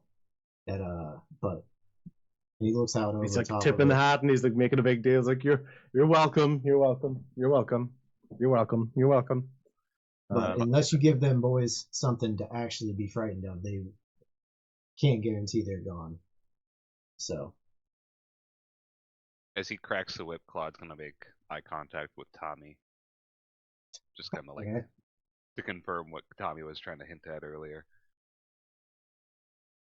Yeah, Tommy's definitely giving side eye to him as he cracks the whip too. He's just got like he sees what he's doing and the purpose of it, but not very trusting of this guy. Brienne, would you like to do anything? Or are you just hanging out on the boat? And Brienne's just, you know what? would like to freak out. Because Electrify the water. Tieflings... No. I'm going to be testing Shocking Grasp on the amulet to see if it does anything to the tiefling.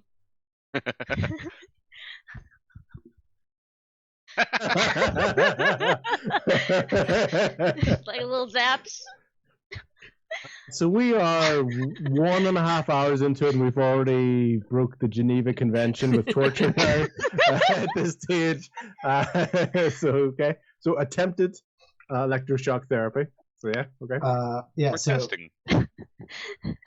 Artok sees you doing that as you're doing it, and he didn't notice it at first, and then he heard like because he was focusing in on playing the lute, and he probably did it maybe like 2 or 3 times before he noticed like hear the the buzz almost of the shot going off, and he looks up and he sees that you're doing it, and then he starts laughing.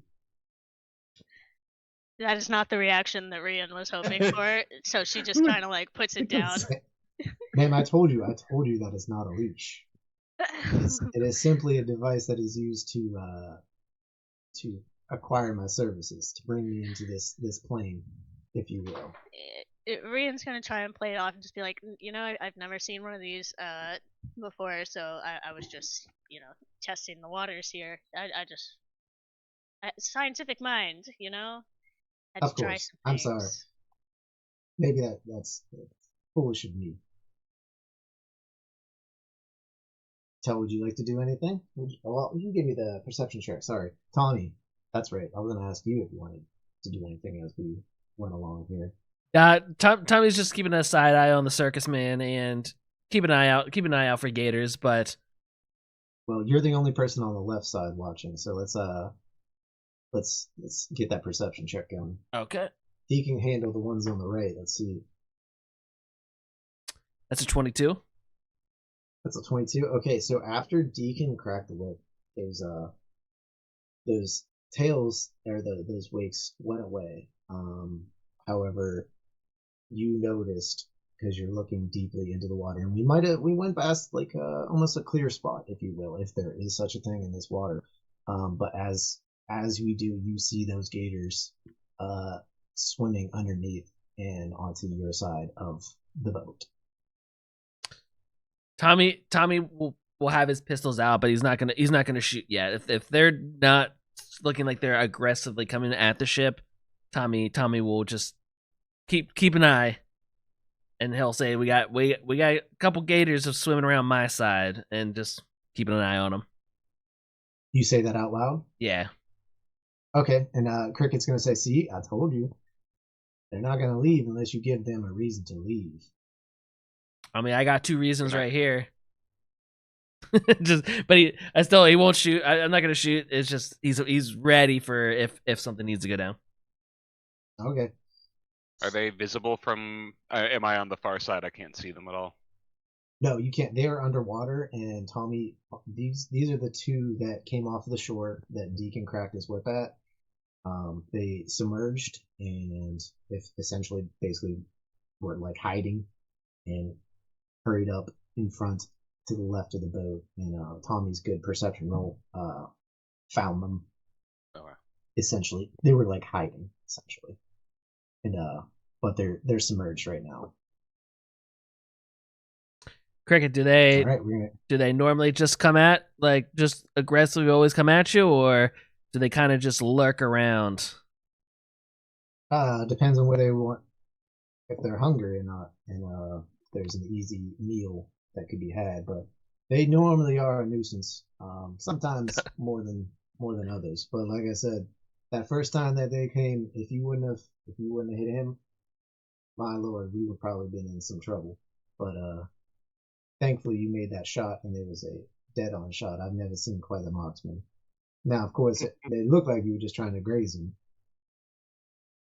Oh no, I my aim was true as ever. And Tommy that doesn't look back at the group because he doesn't want to see anyone's faces or reactions to him saying that. He just keeps staring forward, very in his own confidence. All right, so we're gonna keep on going then. Yeah. It's probably been about an hour since we left 9 at the cottage. And in case y'all were wondering, she is safe in that spot, like I emphasized with her. So maybe Rian didn't care. now. Rian was like, Rain's like, if it means we get away, I'll take our banjo as well. I'll take our damn rocking chair. I'll take. Yeah. Brienne did not like mine. Such a sweet old lady too. I thought. Anyway, I guess whenever you're in the middle of the swamp, could be a lot worse thing. When my autonomy has been taken from me, I lash out a little. Okay. Oh, I mean, you could have gone back. You could have went home. You could have stayed with 9. Anyway, we're going on. Sorry, 15 minutes probably have passed since, and those alligators are they're just keeping pace, and so we're going.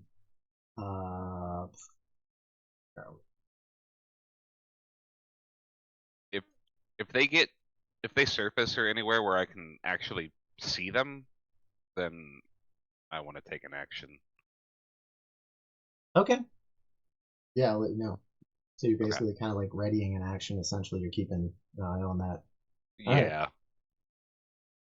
Tommy, you're gonna keep an eye on them that whole time. You kind of had eyes on them. Yeah. Tommy's definitely locked in on this side. All right. Yeah, I shouldn't have made them so obvious. Anyway, so we're gonna keep going. 15 minutes have passed, and we are now going to have it up. We're pulling up onto another small ruinous hut. I mean, I didn't really describe it too well, but the Gloombarrow abode was a shack, but it was a well put together shack. It was made with care and love. This one you're coming up on, it is not a nice shack. It is a rundown, desolate, door hanging off the hinge kind of abode. I don't so it's have not a much love for shack. It is not a B-52s did not write their song about this. No. And as we approach, Cricket's gonna say, "This is where we have found those doppelgangers to hide out." And as you approach, you do see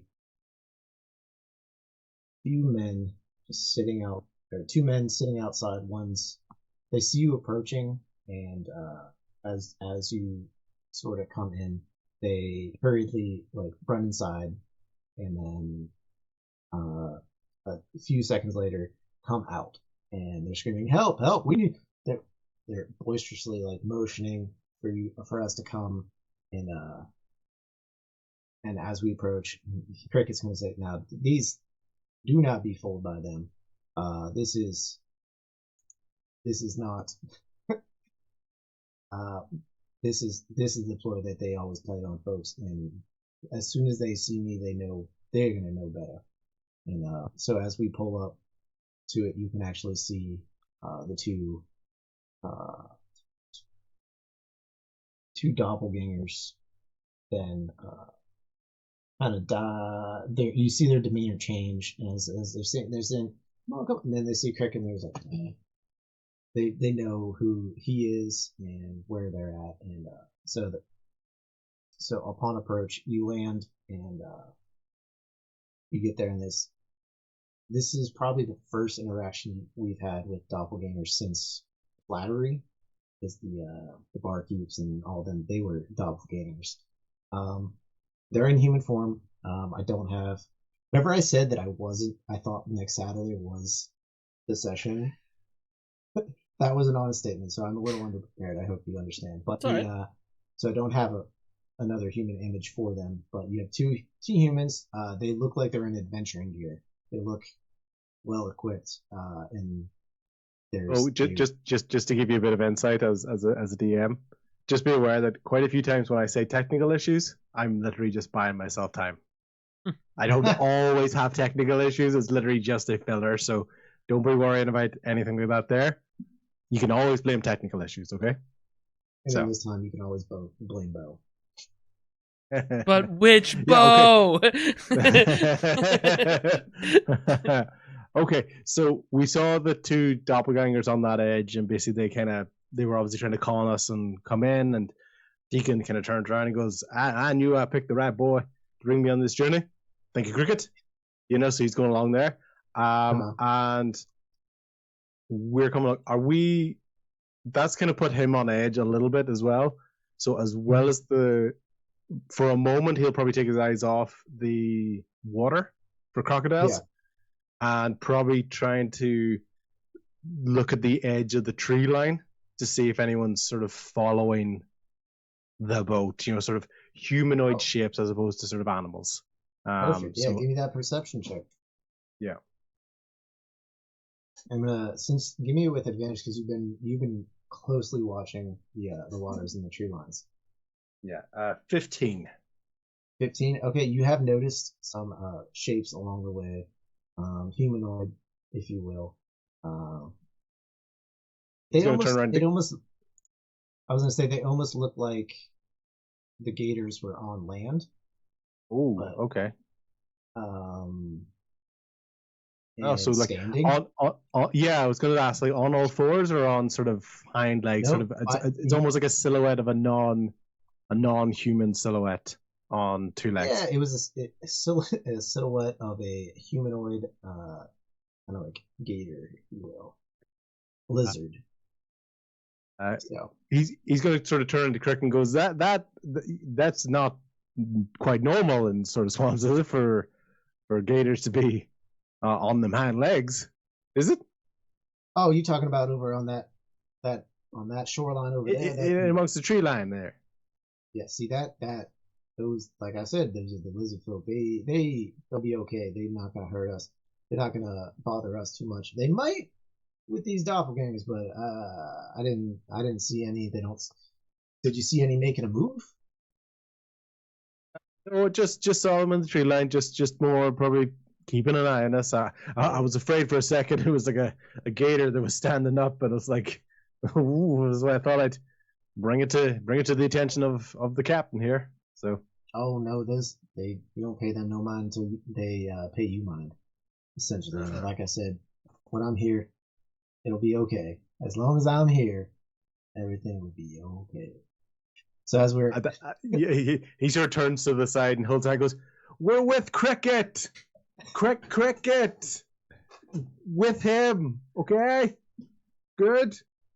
As you say that, some of the features they slink off, if you will.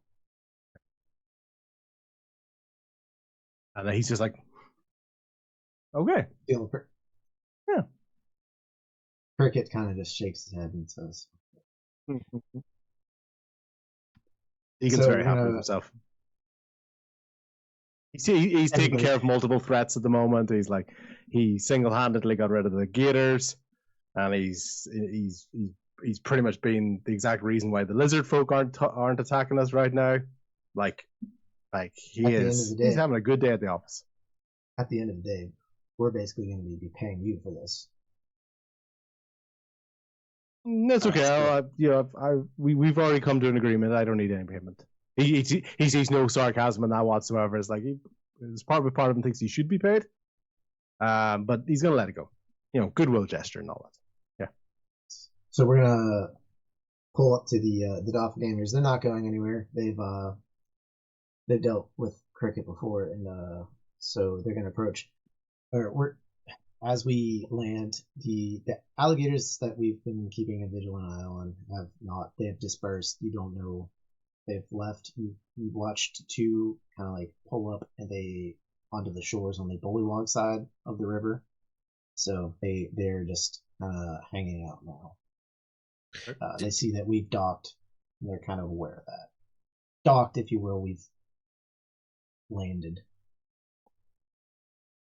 Did Cricket give us any say any words or any acknowledgement that these are doppelgangers, or like on our trip on the way did he mention like the first people we're gonna come across is probably doppelgangers? He did not, but we did say that we were going to look for them. And, okay. Since I kind of passively said that he knows his way through this swamp better than anyone, and he knows the dangers of it. He knows where these doppelgangers like to hang out and kind of like their points of interest, if you will, the ruinous spots. And like I said, these two, they're human in form. and they look like they're adventure. Like if you would have came across these individuals, you would have thought they were just normals until Claude smelled them, essentially. Okay, that's what I was wondering, because it's gonna influence Tommy's how Tommy acts. If his impression was whoever we come upon is gonna be a doppelganger, he's very much keeping his hands on his pistols because he remembers our last interaction with doppelgangers. So he's not aggressively pulling him out or like showing him, but pretty much from this point on, anyone you put in front of him, Tommy's gonna think it's a doppelganger because that's where his brain is at.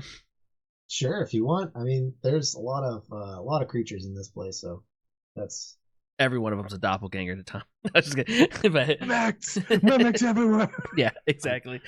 hate to break it to you, sir, but there are worse things than doppelgangers in this swamp. Dun There's dun worse things dun. than Turn in crocodiles next as week well. to see what's the worst things. Yeah, so just so we're back on track where we're at. Coming to the doppelgangers, you guys are looking for Bo, the doppelganger child that Bo was last seen with, and we're gonna kind of like basically come to these guys for, I don't know, however you want to approach it. So Cricket's gonna approach me, not approach, but as they're landing, say, "Howdy, boys. We have a bone to pick with y'all. Haven't seen you in quite some time. I've finally been able to track you down, if you will." And the doppelgangers can say, "Cricket, what are you doing, man? You know this is our side of the this is our side of the swamp. We don't come over and mess with your boom barrel haven, if you will. This is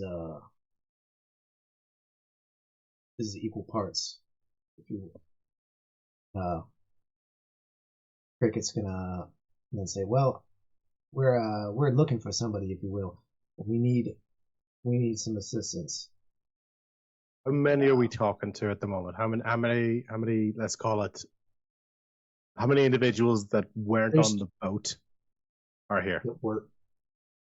That weren't on the boat. That weren't on the boat. So basically, how many people on the land? Yeah, not. Oh yeah. Well, I mean that's up to you guys. I mean we landed. Cricket's on the boat. He's still on the boat.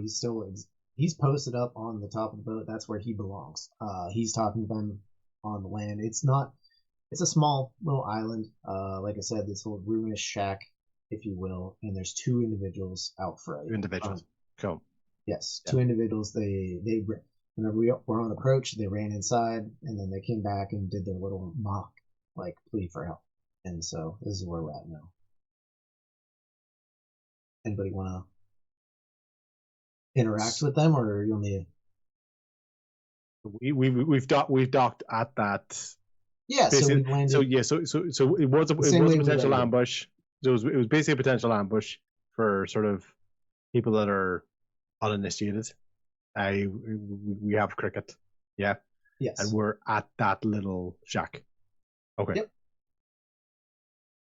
Yep. So Cricket's gonna look to the tiefling Artok, and Artok's to say that he's gonna look at the doppelgangers. We've been looking for, where's that boy of yours, Hax with the violet eyes. Is he around? Have you seen him lately? Last time we saw him, he was with Bo himself. And so the doppelgangers are then, he's gonna say that kind of like, he's gonna say it menacingly. He's gonna try to like intimidate him into get the answers out of it. And now I'll suggest then a perception check. I'm going to try to get an idea of the doppelganger's reception of the demon / tiefling.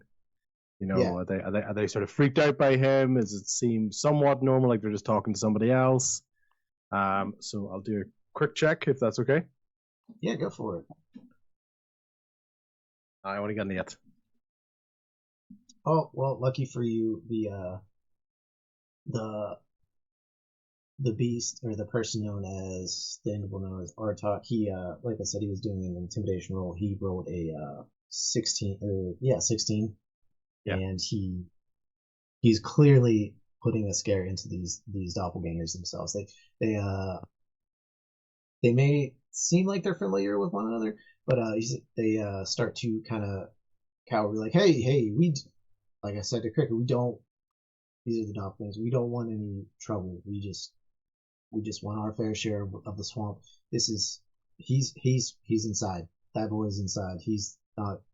He was going to be the third. We were telling him to get ready to play dead or play injured. He's Play dead? Hey, play injured. Excuse me. Play injured. It's our ploy. We'd like to cricket knows our game, but yeah, we're gonna we don't want anything to do with that beast that you guys you have in your company. I don't know if you know what you're dealing with.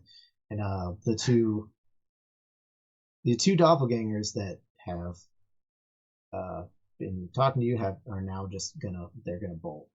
They're not gonna stick around. Like run away from the cabin all the shack altogether. Yeah, they're gonna. I mean, it is on land, if you will, and they're gonna kind of like make their way into the woods in the same direction that you saw that Deacon saw the lizard folk, essentially. Yeah, in the woodline. And as the doppelgangers are running away, you kind of see them shift a little bit into a lizard folk kind of form. Okay. Do we need them? And Tommy like points his guns at their. Do we like kind of saying it to Cricket and the tiefling? Do we need these guys? Are you saying that before they kind of like run away? I mean, if they or just as they're as running away? if they are cutting the conversation, they're just suddenly running. Do we need them? Cricket's gonna say, I think that would have been a better question to ask before they ran away, son. I can still stop them. But it sounds like the person we're looking for is inside. Unless they were lying, which you know what, they might have very well been. All right, then. But let's go check it out. Yeah, head inside. Who wants to go inside? Call to go inside. Rianne has a hand up. You want to go in? Who wants to lead? Well, yeah, I want to get this over with. Me and Claude are just the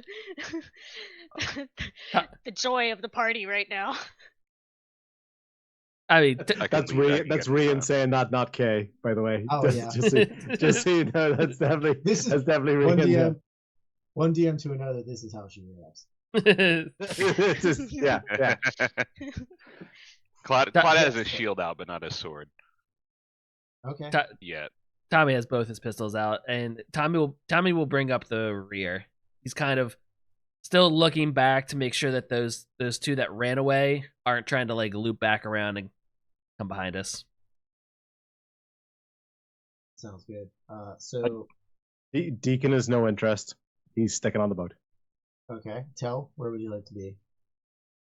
I'll be in the group. I'll have my mace out though. Okay, sounds good. So Claude's leading the way, and then is Cricket coming? Kind of taking up the rear. He's staying on the boat. Bartok's gonna come with you. Like I said, he's the person he's on top of the boat. That is his location. Okay, all right. I mean, you're not anywhere offshore. You can actually see a cairn like still onshore, like more towards the tree line. So you're still within the no man's limit. Okay, all right. So we're not on lizard side. We're not on frog side. Nope, you're still centered in. And either way, you're on the right side.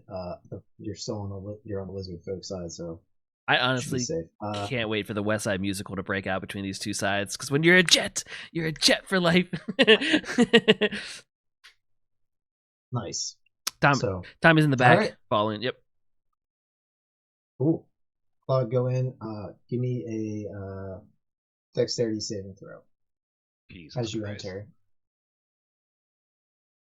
Nice. Give 18. me. Okay, then I was going to give you it with anything. Should I try again just in case? Yeah, if you want. Go ahead. You have anything. I was going to give you advantage because you went in ready. 18's still higher. Is my highest roll. Okay, sounds good. Yeah, so You walk through the door, and on the ground you see a little lizard boy. Not very, adolescent child. But as you walk through the door, your guard is still up, just from your past experiences with doppelgangers and just the high stress situation that y'all are in. And another doppelganger leaps out from the side and tries to grapple you, but since you were ready for it, you were able to easily just you went in with, you said, your sword and shield. Just my shield out. Okay, so That yeah, way I you were didn't able to just accidentally- exactly. So you were able to just, if you will, as he jumped from the corner and he tried to grab onto you. So with that, let's go ahead and roll some initiative. I'm Run Burgundy. Is that a question mark? Yeah, I'm Yeah. Run Burgundy. Well, I thought maybe. I'm here for it. What you want? 14. 10. Okay. 18. And 8 working. 17. 10. Said 17. Hell, speedy. Tommy, you were 10. Viator. I had an 18. Viator out here. It's Viator, you idiot. Yeah. And you know what? I will backtrack because Cricket kind of said tell to you before, but he actually said Viator. Because that's how you were in the bar. I figured I knew it was going to be kind of confusing. So anytime we say tell to anybody who doesn't know, we just know it's Viator. Yeah, that's We'll cool. Yep, We'll yep. just know this going ahead. That I knew it was. Yeah, I I kind was of thinking now I about get it. All right. Well, so what did you get? Oh, Deacon's on the boat, so you're not gonna. Well, go ahead and roll it for me just in case, for some reason. Radish. Even for initiative, because I'm on the Even boat. for you might be a pot. Yeah. Why not? Well, it actually works out. I'm only a 3. So. Okay. Well, you're still not the slowest. Oh no, So- no, actually, 7. Actually, yeah, 7. All right. So Tommy, with the 18, you are first to act in the doorway. It's a small room, probably 8 by 8 room. One single shack, not maybe some ruinous, like a bed, chair. Not much going on in this place. What's the light situation? It is probably a dim lighting.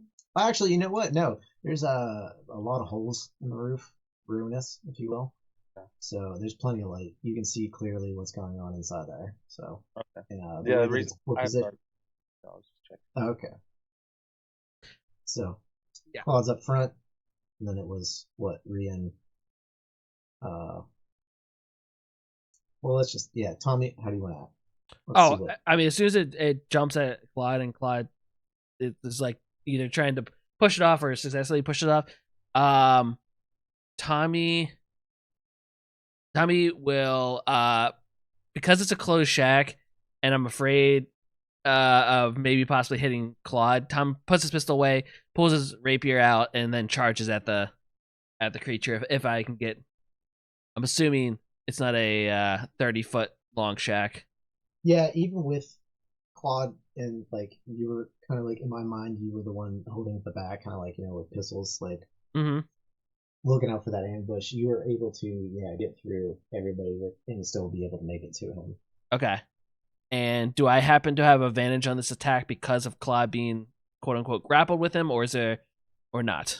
He was, so the way that it kind of played out was the doppelganger lunged at him, trying to get a surprise attack and maybe grapple that first person coming through, but Claude was able to kind of just bash him away without any. He's still standing, but the doppelganger is ready and vigilant, unhurt. Okay.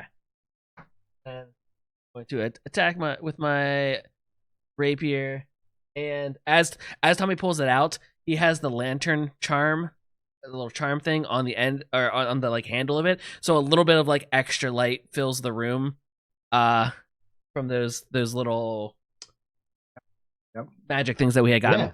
Yeah. And does a 18 hit? Yes. Hits. Tommy hits. So Tommy stabs into him for 6 points damage. 6 points. And like it was very instinctive. As soon as it went after Claude, Tommy was like, "Oh!" and he runs at him and stabs at it. Tommy specifically did not check if this person had purple eyes at all, so it could possibly be the person that we were looking for. But anyone that jumped Claude is not good in Tommy's books, and Tommy went right for it. I like it. Then do you want to do anything else? So you ran up, stabbed him. No, yeah, I stab him and then I'll just stand. I'm gonna say whenever you said 6 points of damage, so I'm gonna say that it was a graze across his arm that you kind of ran in, and he's a little thin, so you weren't able to get him too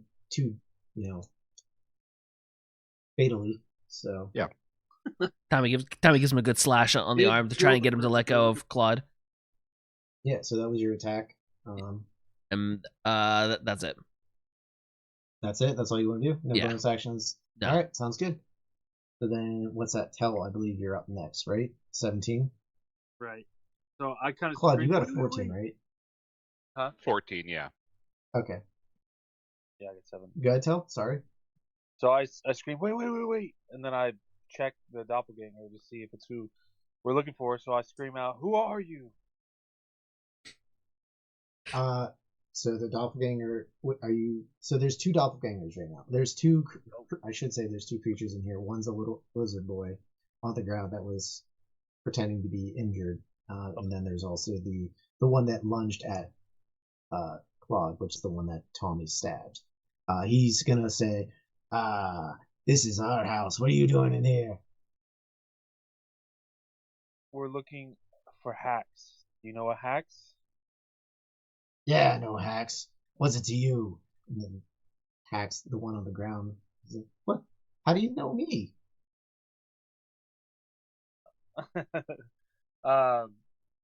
We spoke to Nine. And she told us about you and your friendship with Bo. Oh, what about it? Bo's missing, and we're looking for him. And so that's probably as much talking. Do you want to try to like, maybe like quell the aggression? Do you want to, what kind of actions do you want to take? Because we're still technically in combat. So I see what you're trying to do. Do you want to? I want to just tell him, hey, stop fighting. You're clearly outnumbered. We will kill you. So, do you want me to do? All right. So for your action, give me a persuasion roll, and I'm going to give you advantage because you damn sure got that right.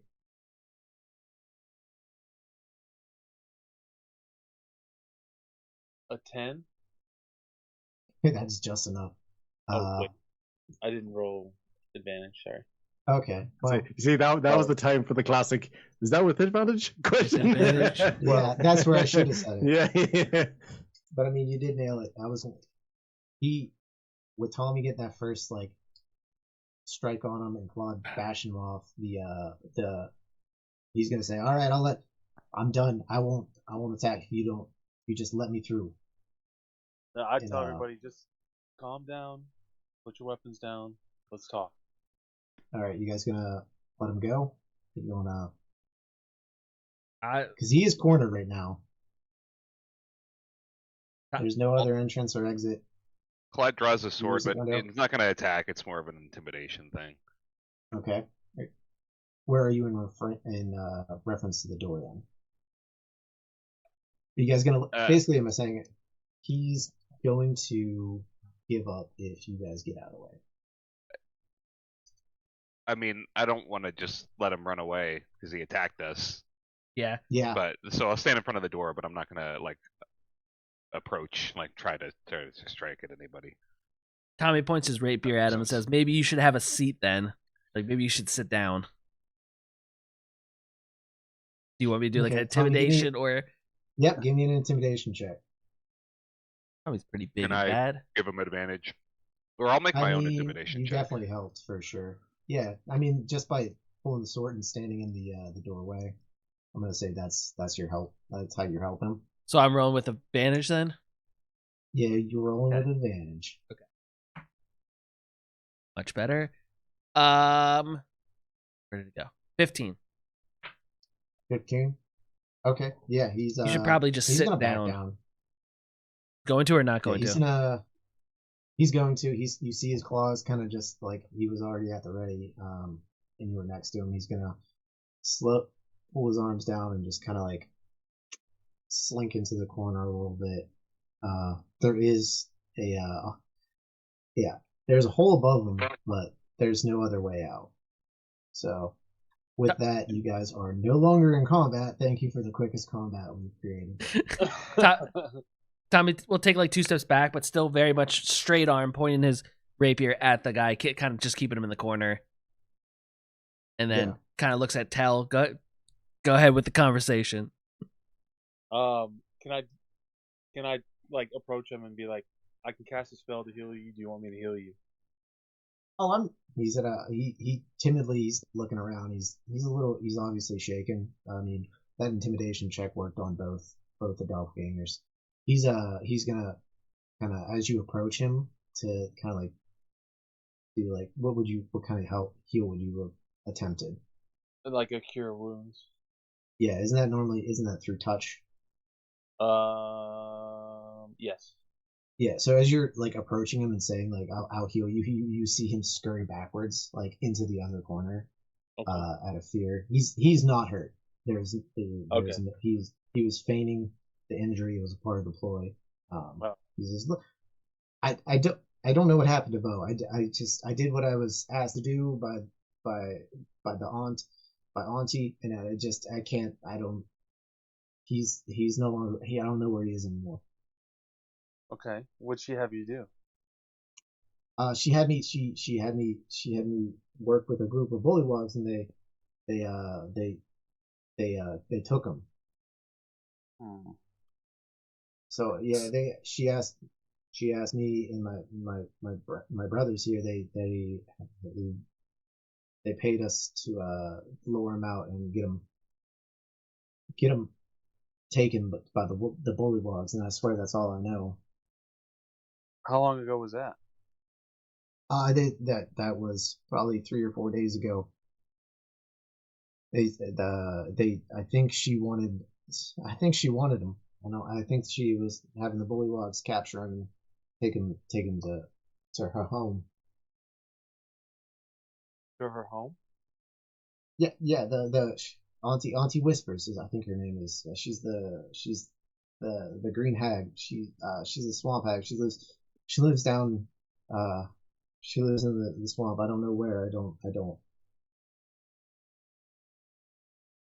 Hags. I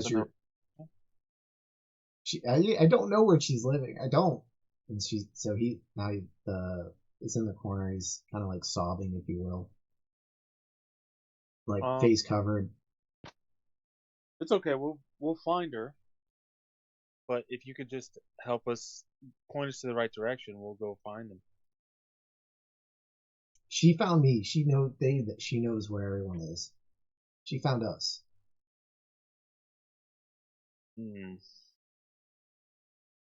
She find out Is she if coming Christian back knows anything anytime about. soon? What's that, Claude? Is she coming back anytime soon? We should ask him? Cricket. No, she said no. She showed up. She gave us a payment. We did what we found.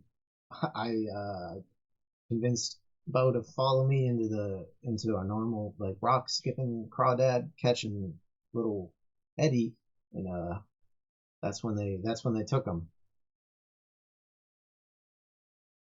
I haven't seen her since. Can you take us back to that exact spot? Yeah. Yeah, of course I can. I mean, that's it was me and Bo's spot. Then let's get. I guess let's get a move on, Tommy. Tommy still has his rapier out, just pointing at the other one. Yeah, he has not made a move since. He's still kind of just. He's not in any kind of form either. He's in his original form. He's just still kind of just waiting. He hasn't said a word either. So you guys gonna? I guess are you gonna- everyone back to the boat. Yeah, and I'll ask Cricket about the swamp hag. Do we need to convince him to come with us? I mean, you asked him to come with, and he said he would. He said Okay. he'd show you where it is. So, are you gonna? Do you wanna? Is he I just was you gonna just gonna let him go? Are you gonna? No, Of his own free will. If he wants to come with us, he can. I was between you and me. I was gonna bribe him. Hey, if he's down. I mean, you guys kind of got him cornered and outnumbered right now, so there's a lot of factors against them. This isn't normally the situation they find themselves in. So, okay, we're gonna exit. What are you gonna do about the other doppelganger? Claude, Tommy, Brienne, maybe. Would you like to do anything? Tommy kind of lets like everyone exit, like as people are shuffling out. Tommy's like, "You stay here until we get to we're gone on the boat again," and then he'll slowly back away behind again, kind of be in the back of the group, just keeping an eye on the Okay. bad boy. Got it. Tommy's keeping an eye on the doppelganger, the man. Yeah, the man. Sorry, not the boy. Nope, boy's gonna be shuffling out almost timidly. Brienne's All right, just so we're following because she gave up on trying to keep up with what's going on here. Okay. Sounds good. Then as soon as if you guys aren't gonna hold on to him, the boy is gonna try to, as soon as he gets out the door, he's gonna try to make a run for it, and I can stop As him. soon as he starts to run, so Deacon's whip was sort of already in his hand. He's used to, if something tries to make a run for it, he would make a whip at the ankle and perfect. try to catch it. That's great. Yeah, no, the Hax hears that crack and just it stops. He stops dead in his track, and just then he starts making his way back to the boat. So Yeah. So, Indiana yeah. Jones.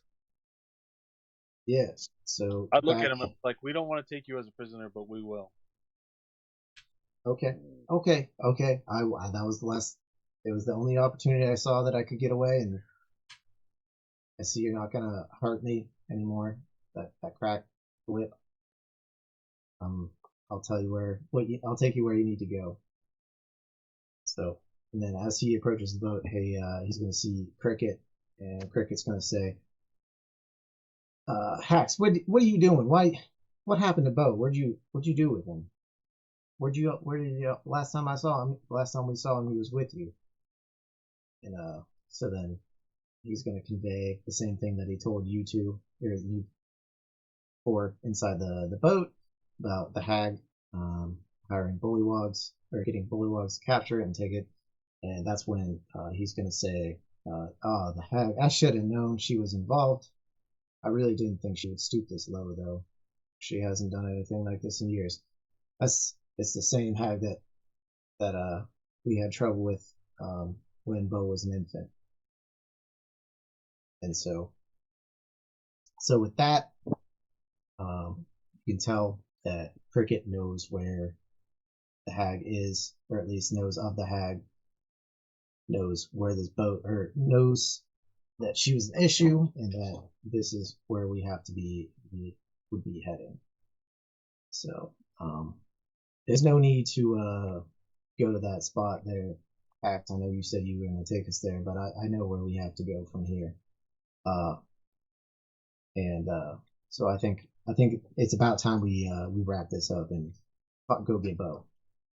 So is Cricket letting the hack stay behind? Is that what he's doing?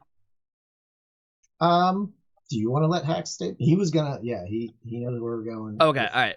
I thought Cricket was like wrapping it up and being like, "All right, Hax, we know where we're going. We don't need you." Kind of kind of thing. I wouldn't that make is, that is kind of what he's implying. Yeah. What's that? I think a No, doppelganger. basically, yeah. Sorry, tell or be.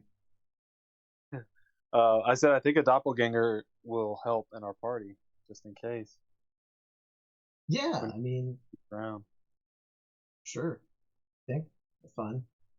Do So we? we're gonna- What is the max capacity of this little boat here? I mean, it's a wide. You know what? I did think of that. It is a wide boat.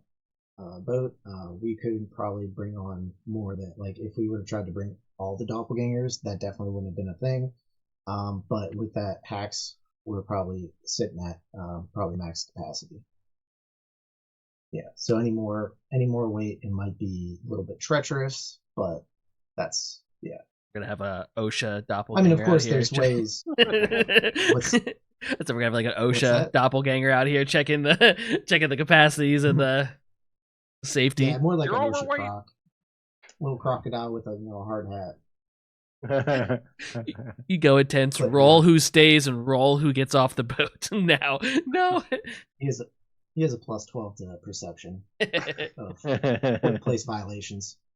Don't worry, guys. I'll just cast Ozempic, and then we'll be fine. So do you want to bring hacks along? I mean, okay. Tom is definitely, and also Tony makes a point. So like, I mean, this bow guy doesn't know most of us here. Having a familiar face could really help us. We don't even know what Bo looks like, so Yeah. having this little shit help us is probably a good thing. as you're saying Tommy's that- not great with kids. Referencing that, you look at Cricket and you see basically Bo. Like now that you're saying that, like Yeah. I'm talking about the appearance of Bo, you basically see Bo. It is not Our Bo or Bo Cricket? Bo Cricket's Duck Horseman, the character that I play in the famous the forces of nature. Yes. So Bo is Cricket. No, it looks you can is just see Cricket. the familiar resemblance. You can Okay. you can tell it is clearly his brother. Got it. Cricket is Bo? Question mark. No, But not our Bo, a different Bo, but like the bow that No, But baby. I Bo. gotcha. Baby Yeah. Bo. No, we're good. All right, cool. So we're gonna go ahead and make the journey to the hag's house. Everybody's coming with. Rian still has the not leash, and bringing the Artok, who did not act at all during that whole issue. Let you guys take it. So we're gonna go down the river. Anybody opposed to taking the river? We're gonna go back. Well, not river. I should say the swamp, the water. We're actually gonna go back the way we had came, back towards where the crocodiles were, but they are no longer on the shore. We are going to go and Freudian slip. Cricket knows where the hag has been in the past, and so he's going to try to navigate his way there. And with that, he will successfully do that. So we're going to head our way to the hag's last known location, and on approach, this shack, this time, you can see it in the distance. It's not like the Gloom Barrow. It's not like the ruins. It is something more macabre, something desolate. Definitely fitting. It is more fitting of the swampy nature, and it's something you think you would see, something sinister, if you will. So, so it's not pristine. It's definitely not pristine. No. Not a pristine No, guillotine. it's not the most pristine house, or does not a pristine guillotine. There's moss. There's dust. This is if you could give me the antonym of pristine, which I can't come up with. It's this. But I can come place. up with the word antonym. Yeah. So nice. Okay. Cool. And you can see this. We're probably 200 yards out from it. You can tell that it's there. Cricket's saying, "We're on approach now, and this is not going to be a warm welcome." Pax, are you sure the hag was involved in this? I really do not want to be here. Pax says, "Yeah, Cricket. This is where she was involved. There's no doubt about it. She came to us herself. Deacon's kind of overhearing this, and he's just going to go, surely we can come to some sort of arrangement. Like everybody's got a price. Is there any chance we could sort of make a deal with this lady, no matter how foul she may be? There must be something that she wants. Why in particular does she often look to cure children? Does anybody know anything about green hags? Just like asking, would you have anything to do with swamps, the creature itself? No? Tell? No. What was your question? Does anybody know anything about like green hags themselves, like the entity that is a hag? Not off the top of my head. Not you, your character. Yeah, I know. Okay, no, that's fine. I'll let The Cricket only thing tell that us. I can think of for Rian is that she kind of worked on the black market with Jarvis for a while, so I don't know if she might have. She'd be a buyer. She would Yeah, probably be a go ahead. buyer for a particular. Yeah. Yeah, my And background. then give me a history check. I mean, I could have made you guys all could have done a history check, I guess, and figured it out. I don't know why I asked that. Sorry. I apologize. I went to the bathroom. I was gonna say, can I do a history check as well from Tommy's travels? I've probably heard Yeah, tales you know what? or have Tommy, met you it. definitely. But I'll Tommy, let definitely. Rain got a 17, so No. Rian got a 17. Tommy, give me one. I got a 15. Okay. So Rian, you know of hags, in that they are in your tradings, with the black market, like you were saying, or as a dealer in the market, not the black market, maybe the black market, but you've crossed paths with them. They don't really come out very much, but they always deal in the nasty, the disgusting, and they're very unpleasant to deal with.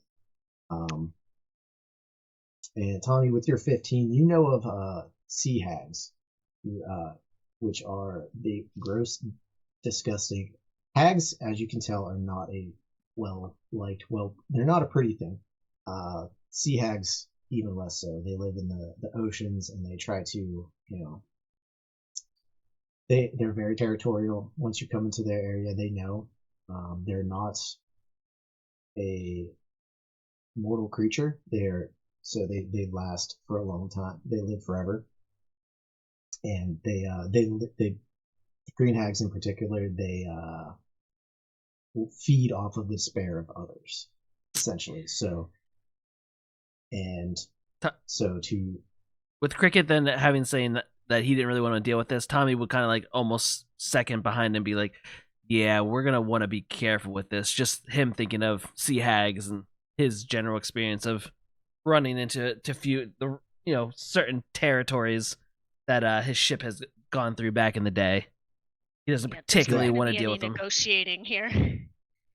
We need to go in weapons drawn. Yeah, and is that how we're gonna do it? We're gonna go straight through. We're sneaking. We're on approach. I think we should have. So Cricket. I'm assuming Cricket's staying on the boat still, right? He's not walking up to the. Cricket will stay on the boat. Damn. If you want, yeah, he's gonna stay. I mean, he's gonna stay on the boat. Just for whenever we gotta get out of there. He's there. Getaway van. Knowing that we bring in Artok, it is certain. Not only does she know we're here, but she knows that we're dangerous because we have Artok, his presence. And so she's, like I said, whenever you come into a hag's territory, they know, and she knows even more how dangerous we can be right now. So, with Artok, yeah, he's gonna stay on the boat and keep watch. Artok is? we potentially No. use her Okay. anxiety Cool. against her? Like, do we use that as a bargaining positioning? If she knows that we're dangerous, or do we just go in and go on the aggressive? Because we seem to have lost the element of surprise anyway. Yeah. Hags, she thinks she's better than everybody else. She thinks she is the ruler of this swamp. This is her place to live. She is the reason why Artok is in our service. She knows that Artok is the only thing that keeps us safe. So, Cricket, do you think we're gonna that have being to? said, she will never. The reason why she would back down is if we, like them gators, if we make her, she'll at least take a swing at us. Deacon hears that and heroically stands behind Rian. He goes, "Yep, you heard him. Artok, go, Yeah. go that way. let's- Bring him that way. That way. Go there." We should try to You saying that to shuffle. Artok? Kind of nudging Rian. He obviously has no experience with Rian whatsoever. Just kind of nudging in the back. Go on, go. You know, bring him that way. Growling Yeah. at Deacon a little. Sorry, little lady. It's just you heard the man. It's like you're the. I know you might be enjoying your new piece of jewelry, but it's got to function, and maybe you should be going that way. Don't you think? There's gonna be no touching and no telling me what to do. Whatever you say, little lady. Claude will kind of push past Deacon, take out his sword. Excuse me, But he sir. also- Excuse me, sir. You seem to have bumped into me. Excuse you, sir. You're excused. Ian can cast a. I can cast a minor illusion and like pretend to knock on the door. And if she's feeling all high and mighty and being like, "Woohoo! Here's the party," or if like it feels like she's invincible against us, maybe we stage something there and hide and kind of throw her off for a second.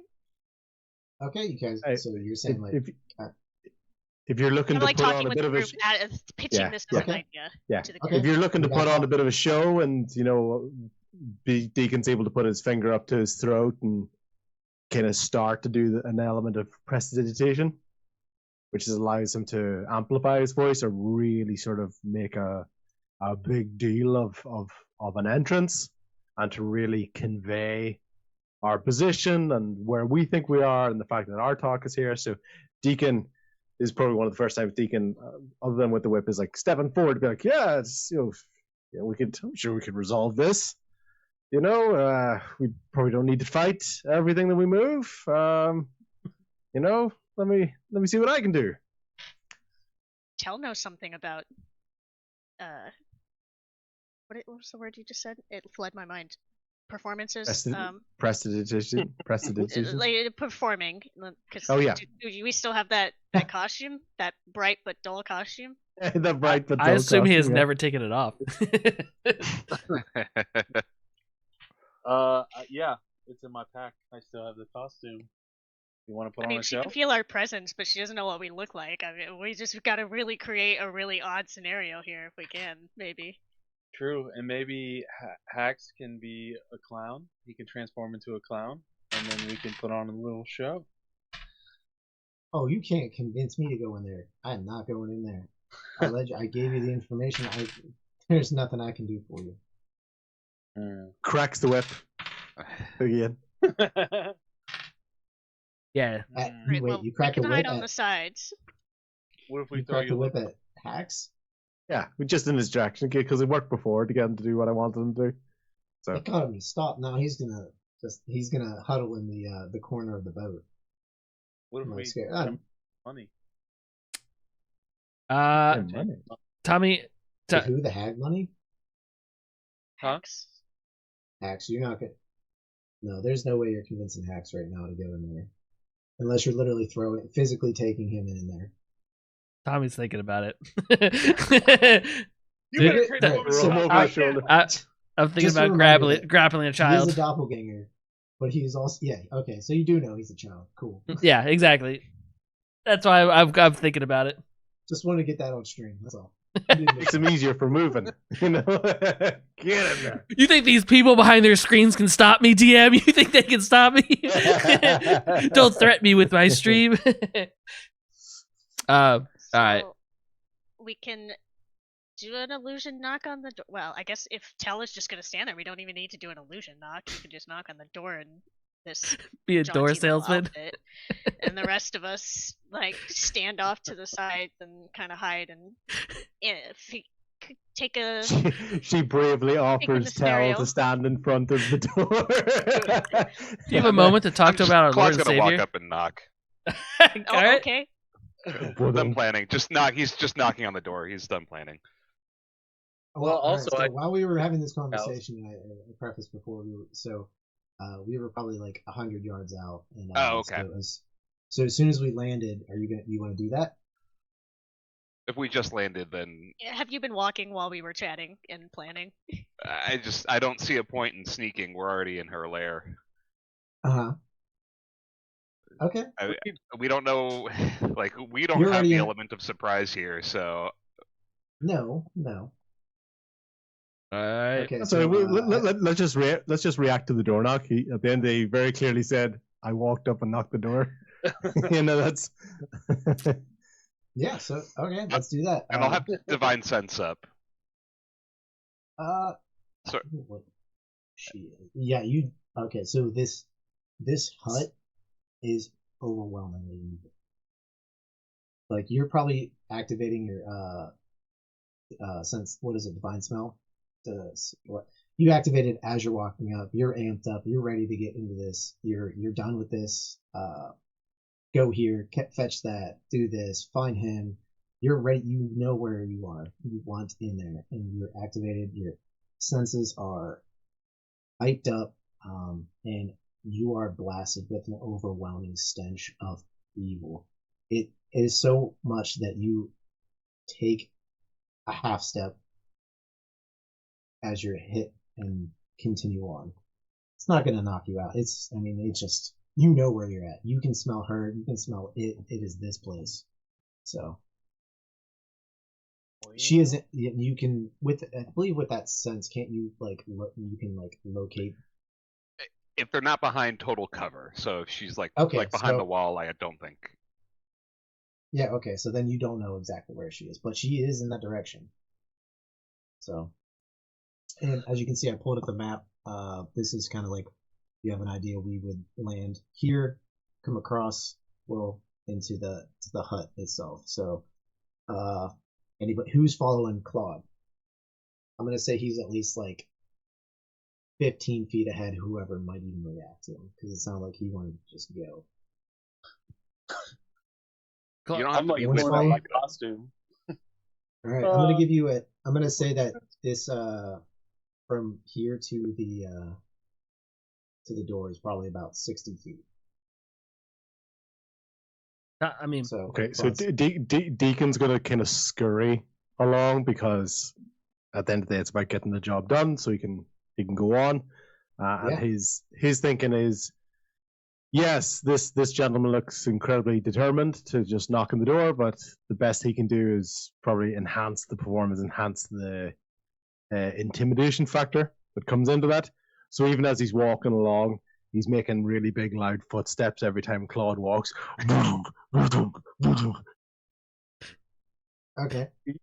He's really trying to create this very, very imposing presence of Claude, because that's what Claude thinks. He knows that Claude's not trying to sneak up. So it's Yeah. like, right, if you're going to go in, might as well try to go in as big and scary as possible. So we got So- Claude Deacon walking up intimidatingly, Intimidating. and Oh, everybody else. there's is nothing staying intimidating about Deacon whatsoever. He's pretty No, much no, he's, the he's attempt. pretty yeah. I'm I'm just making the joke here. He's Ah. assisting by pretty much being a human beatbox for his noises. So you've got Claude coming in all brave, and Deacon's just in the background going.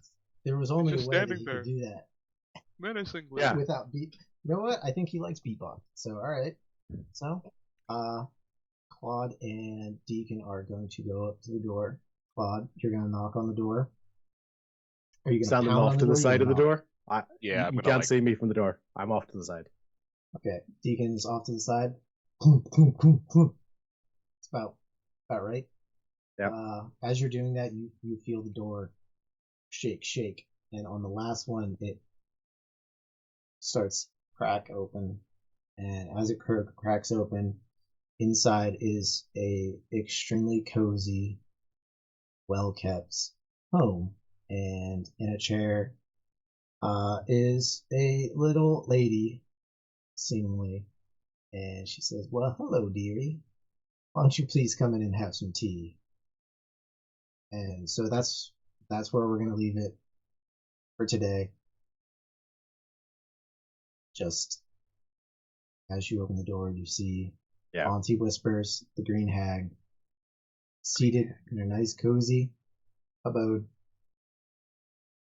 Excellent. Well done, DM. Yes. Yeah. Woo! Yeah. Excellent. I'm Great sure job, she's Noobs. nice. She Hold on. sounds like she has a nice place, so I think she's gonna be cool. Why are you making so much racket? Auntie Whispers. Got it. Excellent.